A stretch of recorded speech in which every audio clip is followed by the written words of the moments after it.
жетістік еркіндік сияқты мен үшін. Еркіндік. Уақытыңның еркіндігі, қалтаңның еркіндігі. Бөлесіз ғой сонда да жетістікті қаржылай жетістік, денсаулық жетістігі деген сияқты. Ең маңыздысы уақыт еркіндігі сияқты мен үшін. Әйел адамның ерік жігері ер адамға қарағанда әлдеқайда мықтырақ болып тұр ғой сонда. Мойындау керек қой. Білесіз ба, андай көзіме жас келетіндей қуандым ше. Мен котлет жеп отырмын дедім. Әйтеуір болмайтын тамақ қой. Бұл нәтижемен баға берсек, бірақ дегенмен жетістікке жеттім деп айта алмас едім. Сіз бір керемет видео шығарасыз. Ол бір айда 100 000 просмотр болса, біз қуанамыз. Атты мына видео деп. 100 000 деген жұлдыз ғой біз үшін. Бір еркектің денесінің качок болу, күреске 1 жыл барса, или фитнес-центрге 1 жыл барса, неизбежный нәрсе. Сонда кейін түсіндім де, ол жетістікке жетті деген ол сырттан берілетін бір көзқарас па, баға ма? Здесь и сейчас никогда нету проблемы дейді. Армысыздар, бүгін бізде қонақта Азамат Сқақов. Бүгін біздің негізгі тақырыбымыз жетістік алгоритмі бар ма? Яғни жетістікке жету ықтималдылығын арттыратын қандай да бір іс-әрекеттер бар, әдеттер бар, соны ашып талқылайтын боламыз. И ішіндегі ыңғайлы, күшті, тиімді әдеттерді, іс-әрекеттерді осы подкасттан ала аласыздар. Барлықтарыңызға пайдалы болады деген ойдамын. Міндетті түрде соңына дейін көріңіздер. Ассалаумағалейкум, Азеке, қалайсыз? Қалыңыз қалай? Сізді көргеніме қуаныштымын. Сізді тек сіздің подкасттарыңыздың бәрін көріп шықтым. Сенсеңіз де, сенбесеңіз де. Рахмет. Сонымен өзімде бір мақсат па, арман ба пайда өтті. Сізбен бір өзімнің тұжырымдамаларым бар. Соны бір ортаға салып, ақылдасып, оң терісін айырбасақ деген. Сонымен бір алгоритм деген жоба жасадық. Бұл алгоритм деген жобаны, сол алгоритм деген подкасты. Негізгі соңғы бағалы өнім дейді оны, ценный конечный продукт деген сөз бар ғой, соның. Бұл алгоритм подкастының соңғы бағалы өнімі тыңдап отқан тыңдарманның бір мақсатқа жету жолындағы бір іс-әрекеттердің тиімділігін арттыру. Арттыру болып табылады. Аты күшті екен. Сосын алгоритм деген сөзді де бүйтіп не қылсам, қалай болжауға келетін нәтижені, болжай алатын нәтижені алып келетін іс-әрекеттердің тізбегін алгоритм дейді екен да. Демек бір болжамалы нәтижеге алып келетін бір қандай іс-әрекеттер бар деп. Сіздің подкастыңыздың несі, сіз мына жақ тұжырымнан келесіз. Мен былай бір ортада kesсек деген. Күшті. Әрекет. Сонымен мынадан бастағым келіп тұр енді. Бірінші бір ортақ стандарттарға келіп алсақ. Жалпы сіз үшін жетістік дегеніміз не? Жетістік не сияқты? Еркіндік сияқты мен үшін. Еркіндік.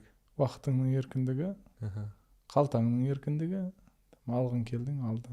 Бөлесіз ғой сонда да, жетістікті қаржылай жетістік, денсаулық жетістігі деген сияқты. Ең маңыздысы уақыт еркіндігі сияқты мен үшін. Уақыт еркіндігі. Бүйтіп алып кетіп қала салуға болатын ше. Мен қазір кездесуім бар деп кетіп қалатын. Немесе білмеймін. Ақша табуыңыздағы, осы кәсіппен айналысудағы сондағы ең соңғы негізгі нәтижесі ол уақыт еркіндігіне, білмеймін, маған сол қымбат болды. Пәленбай жыл корпоративный секторда жұмыс істегеннен кейін. Қазір қалай еді өзіңізді жетістікке жеткен адам ретінде айта аламыз онда, осы нәтижемен баға берсек? Бұл нәтижемен баға берсек, бірақ дегенмен жетістікке жеттім деп айта алмас едім. Бір пункттарда бір үлкен бір мақсат бар. Соның мына жылы жету керек жетістікке жетілді, келесі жыл жетілуге жетілді деп тік бара береміз. Мен осы жерде бір жетістікке жеттім деген неге байланысты бір нәрсені байқадым да. Оказывается, жетістікке жеттім деп адам, мен жетістікке жеттім деген адамды көрмеппін. Ол сырттан берілетін баға екен да. Менің ойымша Азекең жетістікке жетті дейді да. Жаңа жетістікке жеткен азамат деген секілді бір сырттан берілетін баға. Бірақ қанша адаммен сөйлессем де, осындай сұрақ қойылып бірінші. Сіз жетістікке жеттіңіз ба деген. Менің ойымша жетістікке жеткен кісілерге қойып отырмын да ол сұрақты. Қызық. Ол айтады, мен әлі жетістікке жеткен жоқпын. Тура жаңа сіз айтқан секілді мен ұзақ мерзімді жоспарым бар. Соның осындай бір бөлігінде жүрмін деп.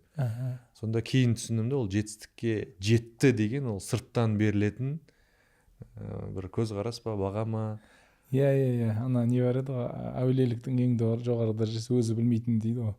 Өзі білмейтін дейді ғой. Енді осы жерден жетістік дегеннен түсіндік. Енді бір неке іс әрекеттердің тізбегімен не қылсақ, енді сіз әдет сіңірудің амбассадорсыз мен үшін қандай бір атомдық іс әрекеттер бар, которые осыны үлкен нәтижеге алып келетін. Андай бір Паретто заңдылығы бар ғой, 20% іс әрекет 80% результатқа келетін дейтін болсақ, сол 20% 80% результат беретін 20% іс әрекет деп нені айтатын едіңіз сіз? Мен бір нәрсені айтады, мынау тұрақтылық деген нәрсе. Тұрақтылық әдет. Біздің ана тренер айтады, осы Америкада не оқыған кісі ғой, айтады, consistency is a habit дейді. Любой адам тұрақтылықты әдет қылып алады. Тұрақтылықтың өзі әдет дейді. Осы айналдырып кетеді. Ар жағында накопительный эффект сияқты, барлығы накопительный эффект. Кішкентай слой. Бір белгілі бір уақыттан кейін ол критический массаға жеткен кезде нәтиже береді. Бірақ оған дейін сол кішкентай слойларды жасау қиын. Бұрын бір ұстазым айтқан еді, адам сені өзгертетін мәселе ол біз күтеміз ғой дейді, бір тренингке барып, жаңағы мен айтамын, өзімді көміп тастайтын тренингке де қатыстым, жаңағы аяғыңның табаныңнан қан ағызатын тренингке де қатыстым, тіліңнің астынан қан ағызатын да тренинг нешеден қатыстым ғой. Енді өте күшті. Бірақ мысалы сол қатысқаннан бір айдан кейін менен сұраса, қалай болды десе, күшті болды деп айтамын да. Не өзгерді десе, енді ақырындап келе жатыр деймін да.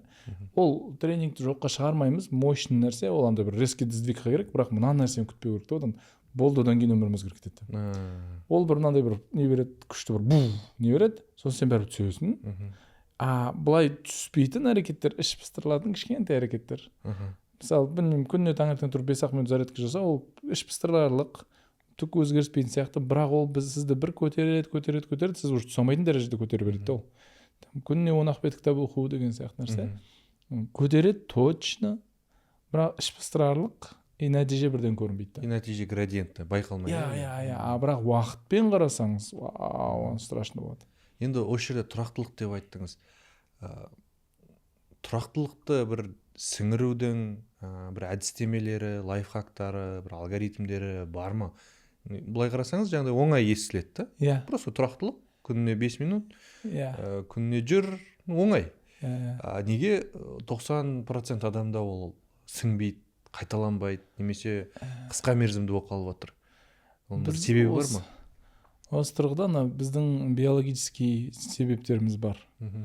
Ол жақта ханымдар мен мырзалардың биологический себептері мүлдем бөлек. Бұны түсіну керек ше. Қарапайым жалпақ тілмен айтқанда, мен кейбір кезде күлемін ғой, мен ханымдардың несін, анатомиясын жақсырақ түсінетін сияқтымын, кейбір ханымдарға қарағанда деп ше. Өйткені шынымен зерттедім де, менде мына сұрақ қызық болды ше, неге не получается деп ше. Вот көп адамдар бар, которые тұрақты, білмеймін, 10 жыл, 20 жыл істеп келе жатыр деген ше. Ханымдарда ондай тұрақтылыққа жеткен, ол кісілер әдетте 50-ден асқан кісілер. Енді мен мына нәрсеге тоқтадым, то есть жеттім. Біз циклдармен өмір сүреміз. Бізде еркектерде өзі бір-ақ цикл бар. Біз осы циклмен жүре береміз. Андасында мотивациямыз бұзылып кетеді. Біздің, то есть биологиялық циклымыз біздің тұрақты. Ханымдарда бір айда 4 цикл бар. 4 цикл. Ол бір циклда күшті құлпырып өз-өзіне ұнап жүреді, екінші циклда өзін жек көріп кетеді. Өйткені ол өзі емес, ол миымен істеп жатқан жоқ. Ол репродуктивный жүйеде не бар. Ол уже ағза, ол уже биология. Ағза ренжіп қалды оған. Ты что деді, біз тағы да бір нені лақтырып жатық. Сен вообще қуасың ба деген сияқты. И осы 4 циклда тік перемен адаптация жасау өте қиын, өйткені бұл ай сайын. 4 цикл. Бір циклда күштісің, бір циклда что-то шаршаңқысың, бір циклда вообще қиын деген сияқты. Осында ескеру керек ше. Мен жақыным айтамын да, мен сенен күтпеймін деймін андай. Мотивацияң болып тұрған кезде бар, пожалуйста, күшті. Бірақ андай неге сен жарты жолдан тастап кете бересің? Блин, оңай емес па? Оңай емес. Тем более оны мен түсінбеймін. Менде бір-ақ цикл бар. Мен осы циклмен өмір сүре берем болды. Неге 50-ден кейін оңай? Енді ол өзгеріс болады, биологиялық өзгеріс болады. Сол кезде циклдар жоқ болып кетеді. Одан кейін оңай. Мен спортпен айналысқан кезде өте көп кісілер танимын да, үлкен кісілер страшно айналысады, енді машина ұқсап айналысады. сонда әйел адамдардың 50 жасқа дейін жаңағыдай белгілі бір тұрақты іс әрекетті сіңіруі ер адамға қарағанда қиынырақ болып тұр ғой. Қиынырақ, иә. Қиынырақ. Биологически мүмкін емес бірақ. Аха. Мүмкін емес, мүмкін. Бірақ мынаны айтқым келгені ғой, хандар өзін жемесінші деп. Әсіресе үйде отырған аналар өзін жеп қояды. Мен түк бітіріп жатқан жоқпын.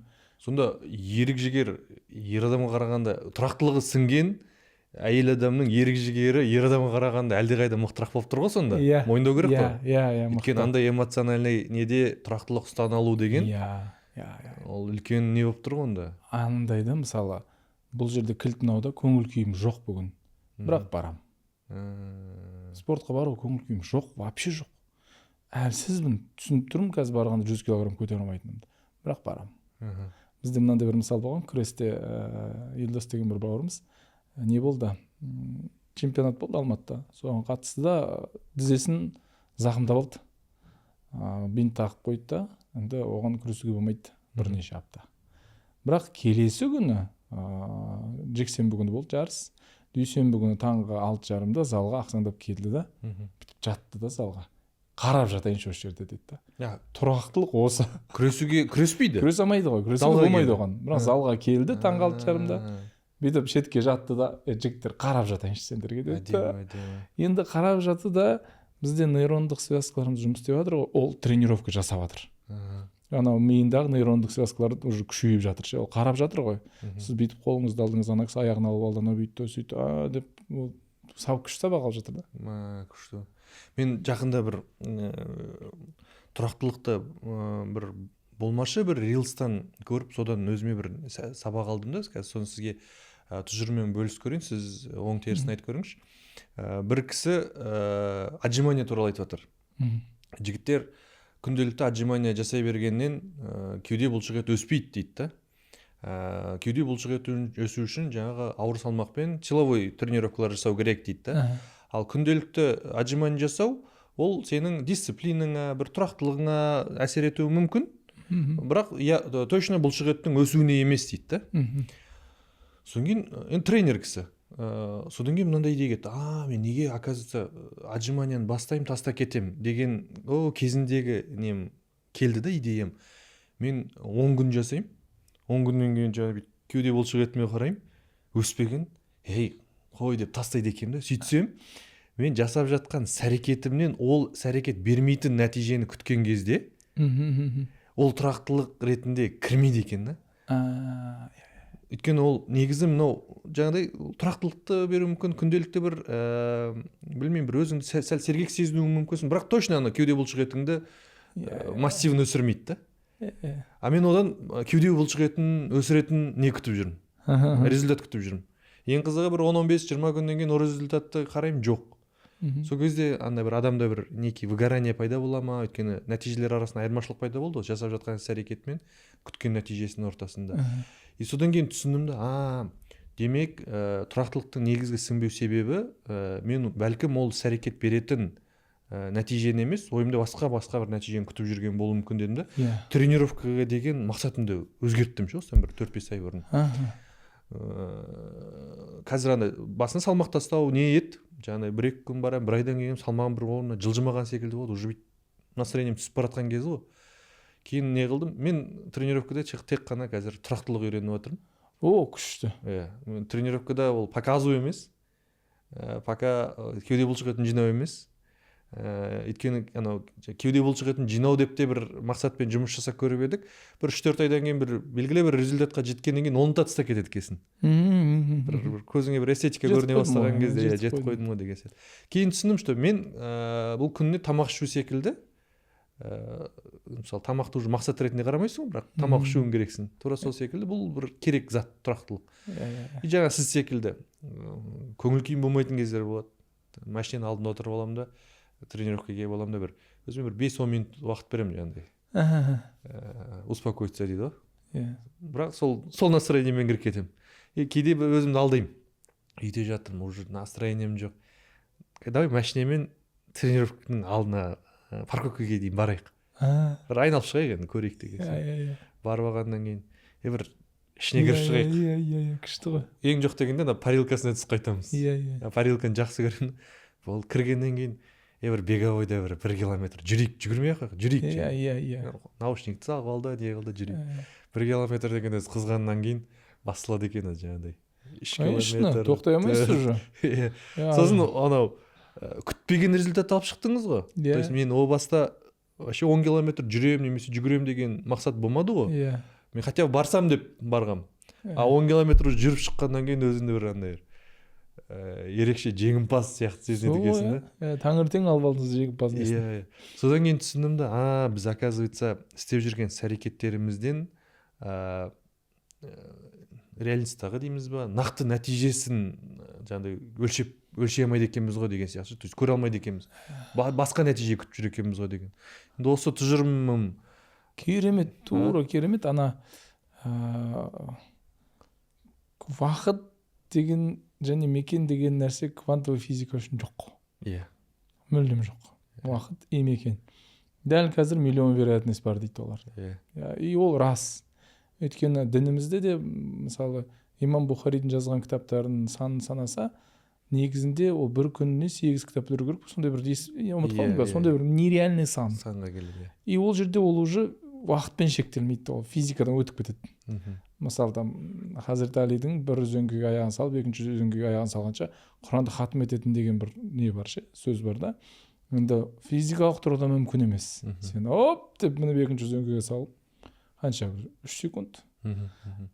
Физикалық тұрғыда мүмкін емес, бірақ бұлар физикамен шектелмейтін адамдар. Метафизикаға өтіп кеткен кісілер, бұлар уақытпен жаңағы кванттық физиканың заңдылығын, мен кейде ойлаймын ше, ана кванттық физиканың заңдылықтарын ғалымдар зерттеп бір исламның шындықтарын ашып тауып жатқан сияқты ше, енді исламның шындықтарын тауып жатқан сияқты да. Енді сол үшін уақыт деген ұғымды алып тастай алсақ. Мүлдем. Мысалы, мен сонда өмір бойы айналысуым керек па? Мен айтамын, өмір бойы қанша сенің? Білмеймін. Сонда қалай сен білмейтін нәрсені или көп или аз деп есептей аласың? Жоқ, вообще есепке келмейді ғой. И онда өмір бойы айналыспаймыз деймін да. Сен дүйсенбі күні барасың. Сәрсенбі күні наступать етсе, сен үшін бар болсаң әлі барасың сәрсенбі. Жұма күні барасың, болды. Өмір бойы барма. Уақыт деген ұғымды алса, сосын жаңа сіздің айтқан нәрсе көшті, ол нәтиже дегенде де алып тастаса. Менің баруым нәтиже болып кетсе ше. Мен ана келіншегіме күлемін ғой.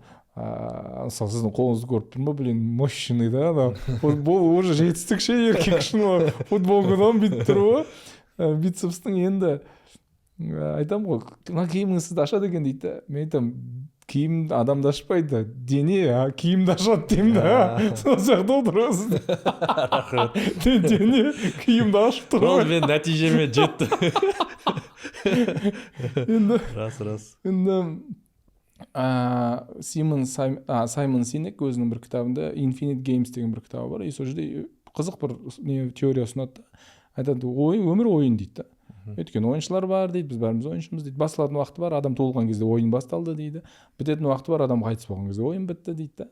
Енді осыны екі түрлі ойыншылар бар дейді. Біреулер шексіз ойнайды, біреулер шектеулі ойнайды. Осы жерде қызық бір нәрсе айтады. Біріншісі айырмашылық, шектеулі ойыншылар жетістік үшін ғана ойнайды, бүкіл ойынды. Тезірек качок болсам екен. Тезірек миллионер болып кету керек. Миллионер болғанша ғана, чемпион болғанша ғана. Шексіз ойыншылар, олар ойынды жақсы көреді екен де ойнай береді екен. И мен сол кезде түсіндім, жаңағы полюби процесс, Марлон Сейсенбай бәрі айтады ғой, полюби процесс, Боду Шефер айтады, Тони Роббинс айтады. Процесс жақсы көріп қалды екен. Егер процесс жақсы көріп қалды, енді ересек адамның айырмашылығы мынада, сосын адамның айырмашылығы мынада. Ол жақсы көрген ісімен айналысады. Ересек адам айналысатын ісін жақсы көрмейді де өздің дейді. Нәтиже туралы вообще нәтиже жоқ. Нәтиже бонус қой онда. Нәтиже бонус, и білесіз бе, неизбежный бонус. Неизбежный. Сіз бір ханым стретчингпен 1 жыл айналысса, ол кісінің шпагатқа отырмау мүмкін емес деп айтар едім. Бірақ просто 1 жыл бару керек, болды. Вообще ойлама, что-то болмай жатыр, не деп. Бір еркектің денесінің качок болу, күреске 1 жыл барса, или фитнес-центрге 1 жыл барса, неизбежный нәрсе. Бірақ ол 1 жылмен тоқтамайтын біледі ғой. Вообще күйіп кетпейді ол. Сіз өзіңізге 3 ай мақсат қойсаңыз, 3 ай. И болмай қалды 3 айда. күйіп кетесің. көкарай. В общем, болмады. Мгм. Вообще шықпайды бізден шықпайды. Оны адам физиологиясы дайын болу керек деп айтып қояды. Осы кейбір адамдар бар дейді. Иығы кең туылғаннан дейді. Генетика деп. Иә, генетика дейді да, болды тастады. Мен айтамын 1 жыл, 2 жыл, 3 жыл, 4 жыл. Менде мақсат былай да 90 жасым. Мен дұға етемін. Аллахым 90 жасыма дейін осылай аптасына 6 немесе 8 тренировка жасай алайыншы деп. Мгм. Болды. Мен 90 жасыма дейін 6-8 тренировка жасасам, кажется, бір жерден чемпион болу неизбежно сияқты. Демек, мына жақта енді күшті не келді, жаңа сіз алгоритмді вообще басқаша ашқан сияқты болып көрдіңіз. Фокус нәтижеде емес, Иә, мүлдем. фокус неизбежный сол нәтижеге алып келетін іс-әрекетте. Иә. Он типа ол 99%. Сен жаңа күшті айттыңыз, тренировкаға 1 жыл барсаң, денеңнің жаңағыдай квадратный болуы енді, 4 бұрыш болуы дейік. Ол неизбежный. Бірақ егер целіміз сол болатын болса, онда бұл көзқарастың әңгімесі болып тұр ғой, бір нәрсеге екі түрлі қарау ғой. Иә. Ана кісі ләззат алады, мынау күйіп жүреді. Неге болмай жатыр деп. Иә, неше түрлі технология, техника, маған жаңа Инстаграм жазады, неге сплитпен тренажеркада качать етпейсіз дейді. Сплит бойынша там арқамен трицепс сондай. Менде баяғы мен чемпион Казахстанда бір тренерім болған, 2 жыл онымен айналысқам. Сол маған үйреткен методика. Одан кейін Алматыға көшіп келген кезде Алматыда да бір Саша деген, ол да чемпион Казахстана. Оны мен де айналыстым, тура сол техникамен айналыстырды. Мен 4 жыл солай көрдім. Мен әлі солай ұрып келе жатырмын да, 10 жыл. Адамдар да эффективный былай дейді да, мен маған жазып неге сплитпен емес дегендердің жігіттердің инстаграмына кіремін да. Анақта сплиттің есі жоқ та денесінде. Мен өзімдікімен жүре берейін. Может быть, менікі неэффективный шығар. Может, сен сплитпен жарты жылда шығаратын шығарсың. Бірақ мен 90 жасыма дейін шығаруым керек та, болды. Екеуміздің неміз целіміз екі түрлі. Иә, целіміз екі түрлі. Сіз жаңа уақыт кванттық физика деп нені екіз, мен өзім физик болғасым, маған ол тақырып өте қызықты. Осы жерде бір идея алысқа кеткен матыр. Бірден ашып жіберсем деп. Менде мындай бір қызық тұжырымдама пайда болды да. Біз жаңа сіздің идеяңыз толықтырғым келіп тұр. Біз жаңағыдай 1 жылдан кейін, 2 жылдан кейінгі бір өмірге қатты зациклинбіз ше. Болашақта осындай болсам деген бір видение бар. Ол да дұрыс шығар енді бәлкім. Но мен мына нәрсені түсіндім да. Мен үшін уақыт қазір ғана бар екен. Болды. Реальность деген, яғни көзімді аштым, мен реальностьқа кірдім, көзім жұмдым, пока реальностьта жоқпын. Ұйықтап атқанымда ол биологиялық түрде ұйықтап жатырмын, не қылып жатырмын, бірақ мен реальностьта жоқпын ана. Мен кейде компьютер ойнаймын ғой. Сол кезде компьютерді қосқан кезде мен үшін ана персонаждар пайда болады. Иә. Компьютерді өшірген кезде ол персонаждар үшін ол реальность жоқ. Бірақ білмеймін де олар аяқта не істеп жатқанын. Шай ішіп, жақсы болды демалып деп па? Тура сол секілді. Демек мен бүгінгі күн емес, не то что бүгінгі күн, дәл қазіргі моментпен фокусымды осы моментке ұстап, осы моментте не істей аламын, осы моментім тиімді, тиімсіз, ұнайды, ұнамайды деген секілді нелермен қарастырсам болады. Өйткені мен болашақта да өмір сүріп көрдім, жаңағыдай өте қатты эйфорический неде осындай болып кетеді, немесе прошлыйда өмір сүрдік, мына қателіктерім бар, мыналарым бар деп. Кейін барып ана панданың айтқан кезде, Угвейдің айтқан сөзі қатты осыған бір түрткі болды, содан кейін терең ойланып кеттім ше. Прошлое забыто дейді, өткен шақ ұмытылған, болашақ ол сыйлық, настоящий, оно и настоящий дейді да. Қазіргі сатқаны бар деп. Содан осы жерде бір нені айтқым келіп тұр. Демек біз, сіз айтып жатсыз жаңағыдай, қатты нәтижеге байламаймыз. Күнделікті әрекеттерді дағдыландырамыз, тұрақтылыққа әкелеміз. Нәтиже болу болмауы ол уже жаңағыдай тәуекел дейміз ба или тәуекел еще оны біз емес қой жасайтын, Алла тағала береді, бермейді. Еще Алла тағала береді, әділ ғой Алла тағала. Сонда андай болып кетпей ме сізде мысалы бір мақсаты жоқ адам секілді ситуациялар болмай ма? Мақсат көп, өте көп. Бірақ ол бір пункттарда, жолдың бойындағы пункттар. Мен аяқ кетіп бара жатырмын. Жолда пункттар бар. Мысалы, Ақтөбеге бара жатырмын, жолда Таразға тоқтаймын, Шымкентке тоқтаймын, Қызылордаға тоқтаймын, одан кейін Ақтөбеге барамын деген сияқты. И жаңағы сіздің айтқаныңызға қызық бір не? мен Стамбулда быйыл бір анау ана канадалық сосын бразилиялық профессорым бар, солар келіп өтеді да жылына бір рет, и солардың несін тыңдадым да, ана квантовый физика мен біздің миымыздың байланысы туралы көп ақпарат айтылды да. Сосын мен айтамын да, келдім мен толқып, мәссаған деп. Менде ана жақта мынандай ой болды ше, не тем мы занимаемся деген ой болды ше. Сол кезде как раз мынау YouTube арнасында бір елімізге танымал кісілердің бір хейт болып жатқан кез, деп қатты. Сол бір YouTube видео шықты ғой, бір кісі туралы, әйел туралы. И сол видео мен қарап отырдым да, мен еще YouTube жүргіземін ғой. И ол YouTube видео 3 күнде 3,5 миллион просмотр жинады да. Ана бір кісі әйеліне бүйтіп сөйтті дегендер. Енді 3,5 миллион просмотр 3 күнде. Сіз бір керемет видео шығарасыз, четкий, мощный бір экспертный видео шығарасыз, ол бір айда 100,000 просмотр болса, біз қуанамыз. 100,000 дейміз ғой, андай атты мына видео деп. 100,000 деген жұлдыз ғой біз үшін. Енді қараңызшы, мен ойландым да, не тем мы занимаемся, спрос өсек. Спрос өсек. Енді неге бұны түсіну? Ана жақта ғалымдар квантовый физика мен мидың байланысын зерттеп, мен қалай Америкада отырып Ресейдегі бір әскердің ойын оқып қойылам деген нәрсені едәуір жетістікке жеткен.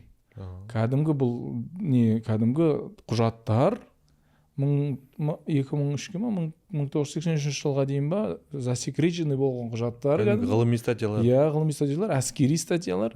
Бұны кейін ашқан халыққа. Кейін Обаманың кезінде о жақта ЦРУ-дың көп зерттеулері болған ғой. Барлығы засекреченный ғой. Кейін Обаманың кезінде мынау аш деген кезде Обама айтқан, мен мыналарды аша алмаймын. Бұны ашсақ халықаралық қақтығыс пайда туындайды деп ше. Енді сол жерде құжаттарға адамның аты бар, уақыты бар, бәрі бар. Мынандай істеген ғой.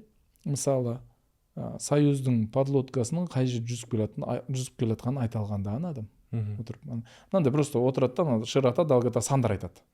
Сонымен қараса, сол жақта жүр деген сияқты ше.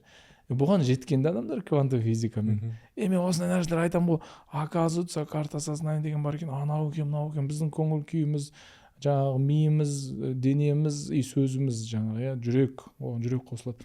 Осы төртеуінің жаңағы coherent дейміз ғой, когерентность бар екен, толқын бар екен, бірнәрсе деп айтып жатсам, командам айтады ғой маған, Азамат мырза, мынаны ешқай жерде айтпаңызшы дейді ғой. Азамат Скақов қуып кетті деген әңгіме қалқымайық дейді ғой. Сол жақта, енді сол жақта бір ұсталған маған бір қатты бір не момент. Айтады, здесь и сейчас никогда нету проблемы дейді. Здесь и сейчас никогда нету проблемы. Даже Құдай сақтасын, мен көлігім соғып алсам, мен уже 1 секунд бұрын соғып алдым. Дәл қазір менде проблема. Соғып мен бесконечно соғып атқан жоқпын. Деп шанда, деп. Қызық концепция екен, е? Здесь и сейчас никогда нету проблемы. Мен бір кісімен шай ішіп отырмын. Өмірім быт шығып кетті, нәрсе, қайсаққа өріп кеттім, қарызға өріп кеттім, нәрсе. Қазір қалай деймін ғой. Быт жыт бәрі дейді. Дәл қазір қалай деймін да. Сен менімен шай ішіп отырсың ғой деймін да. Қазір проблема бар ма? Конечно бар дейді. 10 миллион теңге қарызға алған, енді 2 айдан кейін қайтару керек. Күйіп баратыр. Қазір қайтару керек емес қой, жоқ. 2 айдан кейін қайтара аласың, бұрын 10 миллион тауып көрмес, тауып жүрміз ғой дейді. 2 ай уақытың бар. Бірақ сен уже болашақпен өмір сүріп жатсың. Скорее всего қайтара алмаймын деген нәрсемен өмір сүріп жатсың. Еще сен өткен шақпен өмір сүріп жатсың. Неге соқтым соны, неге бүйттім, неге сөйттім деп жатсың. Қазір жоқ. Қазір жоқсың. Болашақ ол сенің 20,000 қазіргі сәтің ғой. Қазіргі сәтте істеген 20,000 әрекетің ана жақты белгілейді. Кванттық физикада бір эксперимент бар ғой, Шредингер мысығы деген, естіген шығарсыз. Шредингер мысығы деген эксперимент бар. Бір коробканың ішіне мысық салады. Қасына 50%-тік ықтималдылықпен распад жасайтын бір радиоактивті элемент қояды. 50%. Ол распад жасау мүмкін, жасамау мүмкін. Яғни түсінікті болу үшін распад деген радиация шашырайды, не шашырамайды. Бір сөзбен айтқанда, мысық өледі, не өлмейді. Қорапша жабық.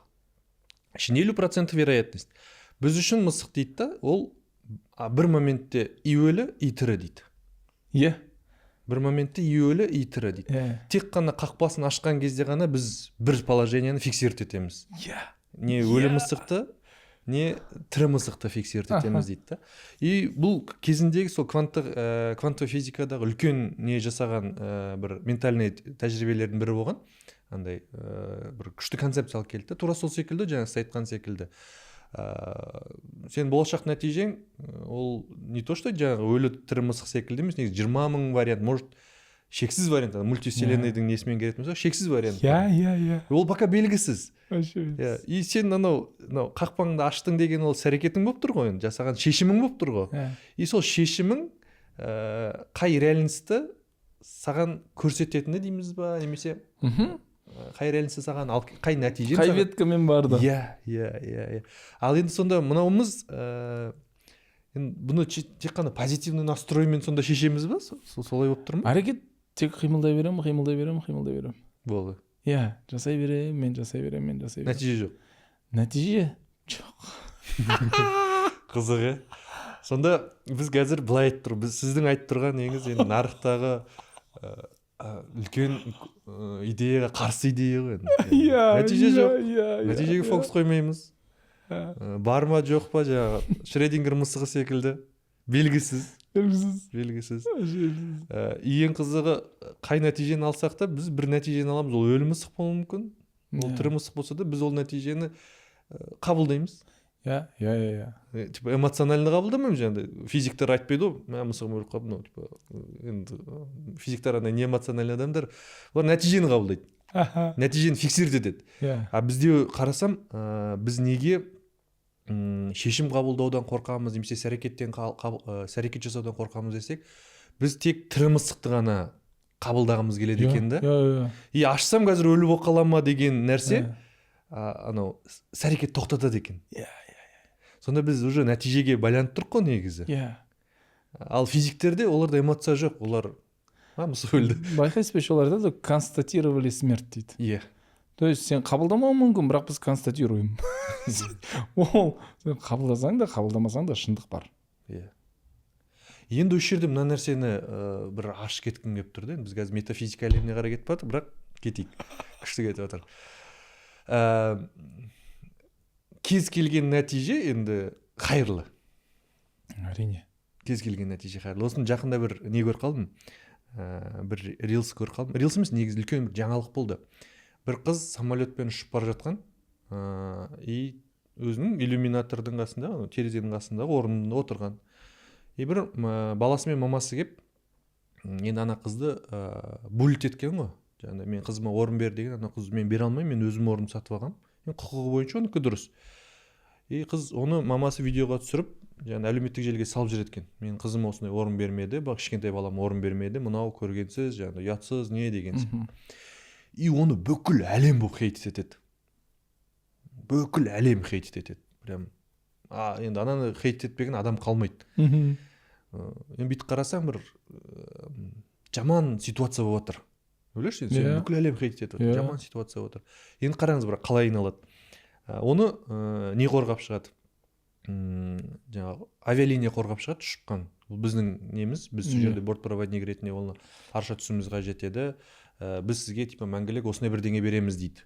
Оны басқа брендтер қорғап шығады. Біз сізге мынаны береміз, рекламный контракттар, нелер. И оның 2,5 миллион сол көзқарастағы адамдар шығады. Яғни 3 күнде ма, или 5 күнде ма, білмеймін бір. 2,5 миллион оқырман жиналады Инстаграм парақшасына. Енді сонда ойлаймын да, моментте саған анау бір тозақ секілді көрініп жатқан ситуация болды.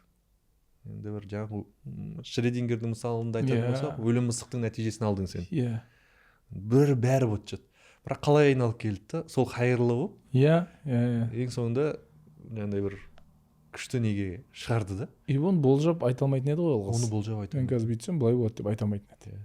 Ол қыз өзінің таңдауын жасады сол жерде. Сонда бізде енді жетістік деген сөзді апсадық онда енді. Нәтиже деген сөзді апсадық. Нәтижені біз екеуінде как не ретінде қабылдаймыз. Менде бір мен алгоритм деген жобамыз бар. Сол жерде мен бір қызық не ұсынам, концепция ұсынам. Өмірге 3 түрлі көзқараспен қарап үйренейік деймін да. біріншісі зерттеуші ретінде дейміз. Мен өзім физика болған соң физик ретінде жаңағы константировали смерть дейді ғой. Яғни біз зерттеуші ретінде кез келген нәрсені біз гипотеза ретінде қабылдаймыз, жасап көреміз и нәтижесін жаңағыдай қалай айтсақ болады, константируем дейміз ғой енді бір сөзбен жазамыз. Оң терісі жоқ біз үшін. Эмоциясыз. Эмоция жоқ. Физика үшін эмоция жоқ. Тек қана нәтиженің фактісі бар. Болды. Бірінші көзқарас, яғни біз кез келген іс-әрекетімізге зерттеуші ретінде қараймыз. Бұл сенің жаңағыдай эмоциональды шешімдер қабылдауыңның вероятностын азайтады. 100-0-ге түсірмейді, азайтады. Екіншіне қолбасшы ретінде қараймыз дейміз. Мықты қолбасшылар бар ғой. Мықты қолбасшының мықты санатын ең күшті стратегиясы, негізі көп стратегиялар бар. Ол қорғаныс шебі, барлау жұмысы и шабуыл деп аталады. Яғни кез келген жұмысқа бірінші қорғанысымызды дайындаймыз. Кейін жаңа аз ресурспен екі әскермен разведка жасайды ғой. Разведка жасаймыз, точный нелерді біліп аламыз. Содан кейін барып атаковать етеміз, шабуылдаймыз. Яғни кез келген іс-әрекетке осы көзқараспен қарайды. Мейлі тренировка болса да, бірінші денсаулығыңды қорғап алуың қажетсің. Потом жаңағыдай білмеймін, аз веспен жасап көр. Кейін шамаң жетсе, бол соған бар күшіңмен кір. Үшіншісі айтам, президент дейді. Өзі 8 миллиард адамға 200-ақ президент бар дейді, бүйтіп қарасаң. Енді олар бір неки уникальный адам болып тұр ғой. Не үшін оларды уникальныйға шығарады деген кезде, олар шешім қабылдайды және сол шешімге жауапкершілік алатын адамдар екен. Сосын үшіншісі қиын ол. Үшіншісі президент сияқты шешім шығара алу и сол шешімге жауапкершілік алу. Болды. Осы үш немен ұстанайық пока. Нормальный болады деген. Тамаша. Келсіз, келіспейсіз? Келсем. Керемет. Ана жауапкершілік алған сайын жетістік өседі. Нәтиже өседі. Енді как бы мы не хотели, бірақ бәрібір нәтиже бізге ләззат береді. Ләззат береді. Енді кішкентай нәтижеде ләззат алуды үйреніп алсақ, оны бақыт болады адам. Осы жерде мәселе осы кішкентай дегеннен шығып тұрған жоқ па деп ойлаймын кейде. Ол өлшем бірлікті біз ойлап тауып тұрық қой, кішкентай, үлкен, аз кіші, негізі үлкен ақша деген ұғым жоқ қой. Айтсам екен, ақша деген негізі ол өлшем бірлік қой негізі. Содан кейін ойлап отырмын да, кіші үлкен дегеннен кейін уже сенде сол кіші үлкен деп атаған кезде іс-әрекеттеріңде не пайда болатын секілді айырмашылық. Мынау кіші жетістік қой. Біз баға беріп қойғанбыз ғой. Сәл несерьезныйлау қарауға болатын сияқты. Просто анда как будто бізге бір қоғамда бір стандарт беріп қойған сияқты да. Там білмеймін, крутой BMW болса, красавчик, добился. Крутой офистің крутой болса, добился деп беріп қойды ғой енді. Енді осының жанында бүгін білмеймін, таңертең ерте тұрдым деген, 10 жыл ерте тұрсаң да BMW алмасаң несіне тұрырсың деген сияқты. Вот соны бір қоғамда бір сондай не болған үшін, мынау кішкентай, негізі кішкентай емес қой, бірақ осыны да бағалай алу үшін ана бөліп алдық та. Кішкентай жетістікті де бағалай алу деген. Мынандай қуаныш резкий кортизолдың, жаңағы бақыт гормон, дофаминнің, серотонин окситоциннің көтерілу қуаныш. Бақыт осы бақыт гормондарының стабильны ортадан жоғары тұруына үйреніп қалуы. Бақыт та тұрақтылық болып тұр ғой. Қуаныш ол мотивация секілді жаңағындай бұрқ етті, всплеск, эмоция. Қайтып түседі ол. Всегда нормаға келеді. Диссонанс дейді ол психологияда. Көтеріліп кетті ғой. Негіз норма тұру керек. Диссонанс төменге де бар, жоғарыда бар. Мысалы, бір ренжіп қалдым, ашуланып қалдым, диссонанс төмен түсіп кетті, бәрібір дене консонанс жасайды, қайтып алып келгісі келеді ортаға. Көтеріліп кетсе де бәрібір дене қайтып ортаға алып келгісі келеді. Енді біз норманы көтеріп ала алсақ, бақыттың нормасын көтеріп ала алсақ. Кейбір кісілер ненің нормасын көтеріп түсіріп алған ғой, өмір ашуланып жүрді ғой, өмір ренжулі, өмір бүкіл. Енді не нәрсеге мән бересіз, сол көп қой. Бақытта онда бір әдет секілді болып тұр ғой. Ол да әдет. Бақытты болу да әдет болып тұр ғой. Әдет. Ол да бір тұрақтылықтың бір там көрінісі дейміз ба? Бірнеше күн бұрын мен тұрым да таңертең айтам да. Бүгін өзімен сондай болады ше, таңертең тұрам, бір нәрсе жегім келеді ше. Кейбір кезде мен күлем ше, бір жерік әйелдер түсінем мен деп ше. Тұрам да бүгін хинкали жегім келіп тұр деймін да. Түсте барып жеймін мен. Осыдан бірнеше күн бұрын жұмысқа келемін да, менің келіншегім нутрициолог қой. Бізде үйде андай май жоқ ше. Ала подсолнечный май жоқ. Бізде ана білмеймін, өзі жасайды. ГХИ дей ма, бір нәрсе дейді, сосын жаңағы оливковый масло дейді, сондай дейді. А мен айтамын, қуырайықшы бір андай майға асты күйдіретін қылып қойғыр. Өйтсем біздің үйдегі анау нелерді аяқта күйдірмейді екен да. Ол күйдірмейді дейді, ол просто тамағыңыз кеуіп кетеді, болды дейді, анау күймейді, ас жабыспайды. Деймін да, мен таңертең тұрмай айтамын ғой, мен бүгін котлет жегім келіп тұр деймін ғой. Анамның котлеті бар ғой деймін да, деп анау қуырылып ататын, бүйтіп көремін. Мен анама айтатын едім ше, кішкене қойын қазанға не қылған. Иә, қаттырақ қуыршы деп ше, анау кішкене қатты болып тұрсын, кішкене күйсін даже деп ше.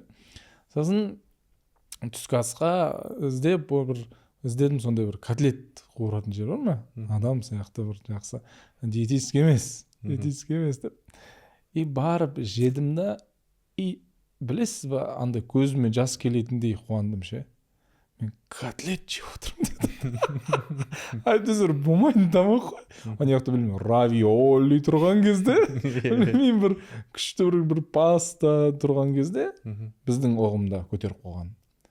Котлет, баяғыда Союзда, білмеймін, үйде жасайды. Бір пюре мен котлет. Қанша болуы мүмкін себестоимость, өте арзан. Қатты да бір ішінде қиыншылық та жоқ ше. Бірақ мен шынымен қасымда бір кісі болды, айтамын да, мә білесің бе деймін, қазір көзімнен жас шығатындай қуанып отырмын деймін, котлет жегенім. 20 мың теңгелік стейктен де дәмдірек болып тұр. Иә, сол моментте сондай болып тұр ғой. Осыған бақытты бола алсақ.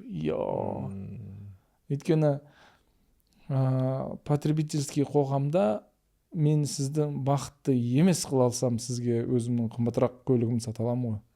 Әлі жүрсің ба, анау мен деймін ғой бітті. Наоборот болса ше. Енді бұл жерде баланс болу керек ше. Андай да болмау керек. Отшельничествоға да кетіп қалмау керек. Отшельничествоға кетіп қалмау керек. Ана пингвин хит болып жатыр ғой қазір. Отшельничествоға кетіп қалмау керек. Өйткені жауапкершілік бар. Мысалы, ол әйел адам болса, оның бала шағасының алдында жауапкершілік. Күйеуі ол еркек болса, ол отбасының алдында жауапкершілік. Қоғам алдында жауапкершілік. Иә, иісі жаңа тың жоғары кете берген сайын, мысалы, президент анау мынау деген сияқты, неғұрлым көп жауапкершілік алады, соғұрлым көп жетістік болады екен ше. Өйткені Илон Маск ол айтады ғой, жаңағы скоро әлемде там ауа болмай қалуы мүмкін, Марсты зерттеуіміз керек дейді. Планетаға жауапкершілік алған ғой. Атақты ма? Атақты. Абай атамыз бүкіл қазаққа жауапкершілік алды. Әлі атақты, барлығы. Сосын жауапкершілік көтеру керек. Жаңа сіздің айтқан мысалы қатты ұнады президент деген ше. Мысалы Қазақстан президенті 20 миллион адамға жауапкершілік алып тұр. Қиын ол. Мен 12 жасар баламмен кішкене қырылып жатырмын ше. Үш адам жауапкершілігінде. Үш адаммен қиналып жүрмін. 20 миллион, мүлдем басқа әңгіме ғой. Яғни отшельник болып кетпейміз. Бір әдемі ортасы бар. Әдемі ортасы бар. И анандай нәрселерден ләззат ала алсаң. Мен анау айғыр сатып алдым. Көкпар ойнап жүрміз. Аптасына 2 рет. Мен жаман қуанам ше, жылқым бар болғанына. Барам, сипайым, құшақтап тұрам, дұғамды оқимын құлағына. Басында енді 6 жасар сатып алдым ғой енді. 6 жасқа дейін біреуді өсті ғой ол енді. Бүйтіп басын сипайын десем бүйте береді да, қорқады ма, сондай да. Қазір уже 3 ай болды, барам, мен иығына басын қояды, болды сипайым, әңгімемді айтамын, дұғамды оқимын. Ол уже үйренді да. Ол үйренді. Мен содан жаман ләззат аламын. Кәдімгідей ана моментте мен үшін уақыт тоқтайды. Мен атымның қорасына кіріп, ана құшақтап, сипап, үстіндегі жаңағы нелерді тазалауым щеткамен мен үшін уақыт тоқтайды. Мен ең бақытты адаммын деп ойлаймын мен өзімді. Енді маған бір досым айтуы мүмкін, Асамат Гелен-Вагенің бар ма деп. Жоқ. Әлі жоқ па, не деуі мүмкін да? Енді бұнымен өлшенсе қиын, бірақ тоқтап қалуға да болмайды. Бір ортасы бар. Гелен-Вагенге барамыз. Бірақ қазір жоқ болған үшін күймейміз. Әрекеттер сол бағытта жасалып жатыр. Сонда андай бір қоғамның стандарттарымен өмір сүрсек, онда бақытсыз болу вероятностьіміз көбірек. Қоғам стандарттары невыгодны маған. Невыгодны. Ол қоғам стандарттары ең қызығы мен таңдаған жоқпын, ең қызығы біз таңдаған жоқпыз. Бірақ андай навязчивый дейді ғой, қазақшасы қалай? Соны қайта сізге ұсына береді, предлагать ете береді. Қазір еще қоғам стандарттары барған сайын ондай бір қиындап баратыр. Байқадыңыз ба? Кезінде 30 жастағы адамдардан көп нәрсе күтпейтін ба, білмеймін, сондай бір не болатын. қазір 18 жастағыда сен үй алуың керексің, көлік алу керексің деп 18 жасар жастар андай қиналып жүр да. Не болды десең, мен әлі үй алмадым. Мен әлі көлік алмадым. Мен мамама мынаны алып бермедім, мынаны алып бермедім. 18 жаста, типа, сен негізі бұл әлемдегі жауапкершілік неңе енді келдің. Заң жүзінде. Қарай берсеңші, мен қоғамның стандарттары, жаңа сіз айтқаныңызды мен басқаша көзқараспен қарадым. Бұл қоғам стандарттары сені барынша бақытсыз етуге, кедей етуге, бақытсыз етуге итермелейді, чтобы өзінің өнімін ұсыналу үшін. Немесе басқара алу үшін. Мен қалағандай басқаруым керек. Енді сонда бұл стандарттан шығудың бір несі өзіңнің стандарттарыңды қалыптастыру ғой. Олай десе де болады, бірақ негізінде бұл стандарттар бұрыннан бар да. Исламда бар. Білмеймін, бір адамгершілікте бар стандарттар сияқты да. Мен жақында анау Анна Каренинаны бітіріп жатырмын да. «Война и мирді» оқып жатырмын. Анау Қажы Мұратты оқыдық, жаңа Толстойдың нелерінше. Толстой өте күшті жазған ғой. Енді мынандай нәрсе байқаймын ше. Анау Вронскийдің мысалы прислугасы француженка. Бала бағатын қыз ол француженка. Тамақ істейтін кісі итальянка. Жылқысына қарайтын адам англичанин. Бұл 1800 жылы болып жатқан оқиға. «Война и мирде» де солай. Князь, герцог, анау атына қарайтын англичанин, француженка үйде нянька, анау. Қажы Мұратта да сол. Анау Познышев нелер. Мә ойлаймын да, оп. Неге мына әдебиетте барлығы бай? Барлығы бай. Проблемалар бәрі байский проблемалар же. Енді біздің әдебиетте, қазақта бізде Сәкен Сейфуллин мощный адам, бай болған. Сол жақта Ресейдің элитасымен өмір сүрген, араласқан, Шоқан Уәлиханов, элитный офицер, саяхатшы. Ол дәуірде саяхатшы бол қиын, қазір ғой, самолет мүшіп барасың. Саяхатшы, географияны былай айтқан жеп қойған. Жамбыл Жабаев неде оқыған, Ресейде оқыған, Абай, самолет алып берген, Құнанбай, не деген бай. Бірақ қанша әдебиеті осы кісілер туралы? Мен байқаймын, менде білмеймін, бәлкім менің көзіме түскен әдебиет шығар. Қиыншылық, ашаршылық, соғыс, алып кеткен, ұрып кеткен, ұрлап кеткен, зорлап кеткен, өткен біткен. Енді бұл бір тарих, біз бұған ренжи алмаймыз.